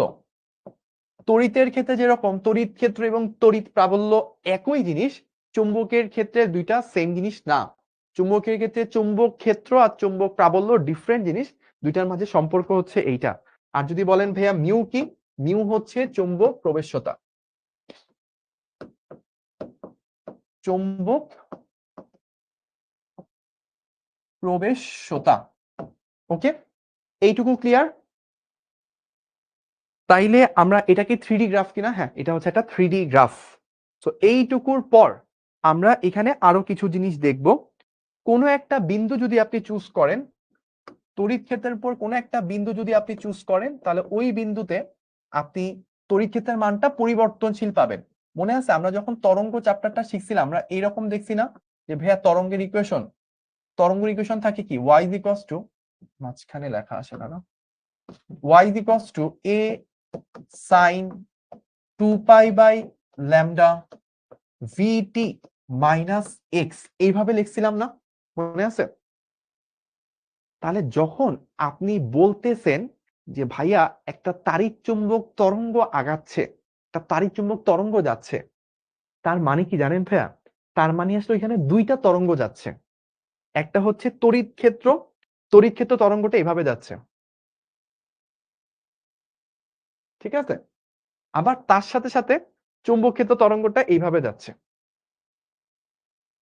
তো যখন আমি বলতেছি যে ভাইয়া তাড়িৎ চুম্বক তরঙ্গ আগাচ্ছে, তার মানে হচ্ছে তড়িৎ ক্ষেত্র আগাচ্ছে এইভাবে, আবার একই সাথে চুম্বক ক্ষেত্র এইভাবে আগাচ্ছে।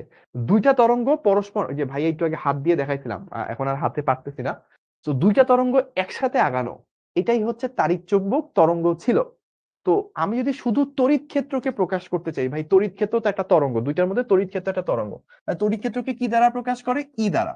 আচ্ছা, এ কি ছিল? এ ছিল বিস্তার, তার মানে তড়িৎ ক্ষেত্রের সর্বোচ্চ মান সেটাই তো বিস্তার, এটাকে ই নট ধরে। তারপর আছে কি? Sine 2 pi by lambda. এখন এই তড়িৎ ক্ষেত্রটা কি বেগে চলতেছে? এই তড়িৎ ক্ষেত্রটা হচ্ছে আলোর বেগে চলতেছে, তাই এখানে ভি এর জায়গায়, বেগের জায়গায় হবে হচ্ছে আলোর বেগ, টাইম তো টাইম, এক্স তো এক্সই। সো এই হচ্ছে আমাদের তড়িৎ ক্ষেত্রের জন্য ইকুয়েশনটা, তড়িৎ ক্ষেত্রের জন্য তরঙ্গের ইকুয়েশন। এখন এখানে তো সাথে সাথে চুম্বক ক্ষেত্র আগাচ্ছে, চুম্বক ক্ষেত্রের জন্য ইকুয়েশনটা কি? ইকুয়েশন হচ্ছে B is equals to B naught sine 2π/λ into ct minus x. এখানে চুম্বক ক্ষেত্রের সর্বোচ্চ মান বা বিস্তার সেটা হচ্ছে বি নট, আর সি যেহেতু চুম্বক ক্ষেত্র তড়িৎ ক্ষেত্র একসাথে আগাচ্ছে, আলোর বেগে যাচ্ছে, দ্যাট মিন বেগটা হচ্ছে আলোর বেগ সি এর সমান। ঠিক আছে? আচ্ছা, তাহলে এইটুকু পর্যন্ত আমরা দেখলাম। তাহলে এই সূত্রগুলো কিন্তু খুব ইম্পর্টেন্ট, এগুলো আমরা একটু মাথায় রাখবো। তাড়িৎ চুম্বক তরঙ্গ আগাচ্ছে মানে একই সাথে দুইটা তরঙ্গ আগাচ্ছে, একটা তড়িৎ ক্ষেত্র এবং একটা চুম্বক ক্ষেত্র, দুইটাই তরঙ্গ আকারে সামনের দিকে আগাচ্ছে, পরস্পর লম্বভাবে একই সাথে একই স্পিডে আগাচ্ছে। এইটা আমরা মাথায় রাখলাম। আচ্ছা, এবার আরেকটা নতুন ইন্টারেস্টিং সূত্র দেখাবো, সেটা হচ্ছে সি বা হচ্ছে তাড়িৎ চুম্বক তরঙ্গের বেগ। তাড়িৎ চুম্বক তরঙ্গর বেগ, যদি মনে করেন যে ভাই এটা শুধু আলোর বেগ, তাহলে কিন্তু ভুল। যে কোনো তাড়িৎ চুম্বক তরঙ্গের বেগ এটাকে সি দ্বারা প্রকাশ করে এবং এটার মান হচ্ছে ই ডিভাইডেড বাই বি।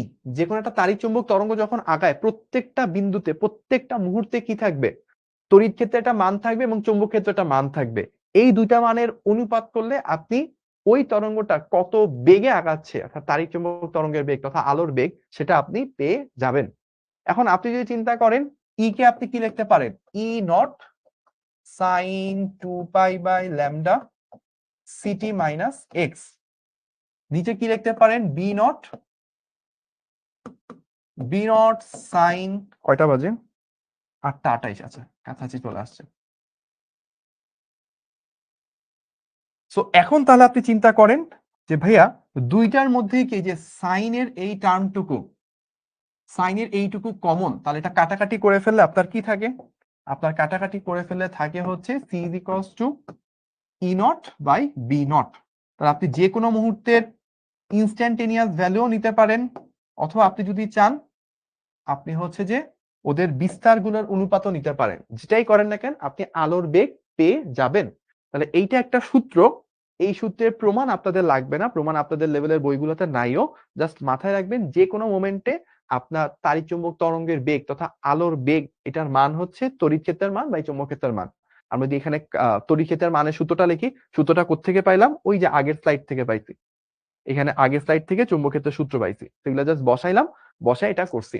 এখন এই যে সূত্রগুলো যে এই রকম হয়, যারা তরঙ্গ চ্যাপ্টারটা পড়ে আসছেন তারা জানেন যে তরঙ্গের সূত্রগুলো এইরকম হয়। এখানে হচ্ছে ভি হচ্ছে তরঙ্গের বেগ, এক্স হচ্ছে রেফারেন্স থেকে কত দূরের বিন্দুর জন্য আপনি হচ্ছে এই সরণের মানটা জানতে চাইছেন বা তড়িৎ বা চুম্বকীয়তার মানটা জানতে চাইছেন। ওকে, আচ্ছা, তাহলে এইটুকু পর্যন্ত কারা কারা বুঝতে পারছেন একটু আমাকে কমেন্ট করে জানান। এই জিনিসগুলোই হচ্ছে এখানে বলা আছে এইটুকু পর্যন্ত। তারপর একটা জিনিস ভাইয়া বলবো, আমাকে একটু কমেন্ট করে জানায়েন। সো এবার আমরা আরেকটা জিনিস করব, তাড়িৎ চুম্বক তরঙ্গের বেগ এটা আরেকটা ভাবে বের করা যায়। সেটা কি? এটা হচ্ছে 1/√ওভার epsilon into mu, epsilon into mu. All clear? Thank you, অনেকে কমেন্ট করছেন। তাহলে তরঙ্গের বেগ বের করার, তাড়িৎ চুম্বক তরঙ্গের বেগ বের করার দুইটা সূত্র আছে, একটা হচ্ছে ই বাই বি, আর এটা হচ্ছে 1/√ওভার তড়িৎ বৈশিষ্ট্য ইনটু চুম্বক বৈশিষ্ট্য। মিউ হচ্ছে চুম্বক বৈশিষ্ট্য আর এপসাইলন হচ্ছে তড়িৎ বৈশিষ্ট্য। এই দুইটা বৈশিষ্ট্যকে গুণ করলে, রুট করে নিচে ভাগ দিলে হচ্ছে আপনি ওই মাধ্যমটা কোন বেগে যাচ্ছে সেটা আপনি পাবেন। যদি শূন্য মাধ্যমে চিন্তা করি, শূন্য মাধ্যমে যদি আপনি চিন্তা করেন তখন কি হবে? শূন্য মাধ্যমে যদি চিন্তা করেন তাহলে বেগটা আসবে যেটা, সেটা হচ্ছে 1/√ওভার epsilon naught into mu naught. আপনি যদি মানটা বসান তাহলে কি আসবে? 1/এপসাইলন নট কত? 8.854 10⁻⁻12। তারপর কি থাকে? তারপর হচ্ছে মিউ, মিউ এর ভ্যালু কত?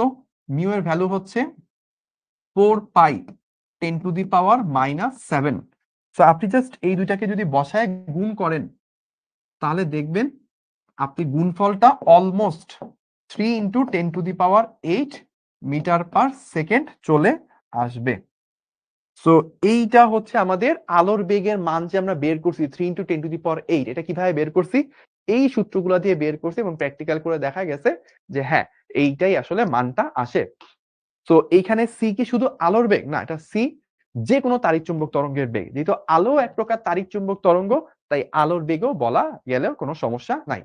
তাহলে যে কোনো তাড়িৎ চুম্বক তরঙ্গ, সেটা এক্স রে হোক, গামা রশ্মি হোক, তারপর হচ্ছে আপনার অবলোহিত রশ্মি, রেডিও ওয়েভ, যে কোনো তাড়িৎ চুম্বক তরঙ্গ সবাই একই বেগে যায়। এই বেগটা কত? শূন্য স্থানে এরা 10⁸ বেগে যায়।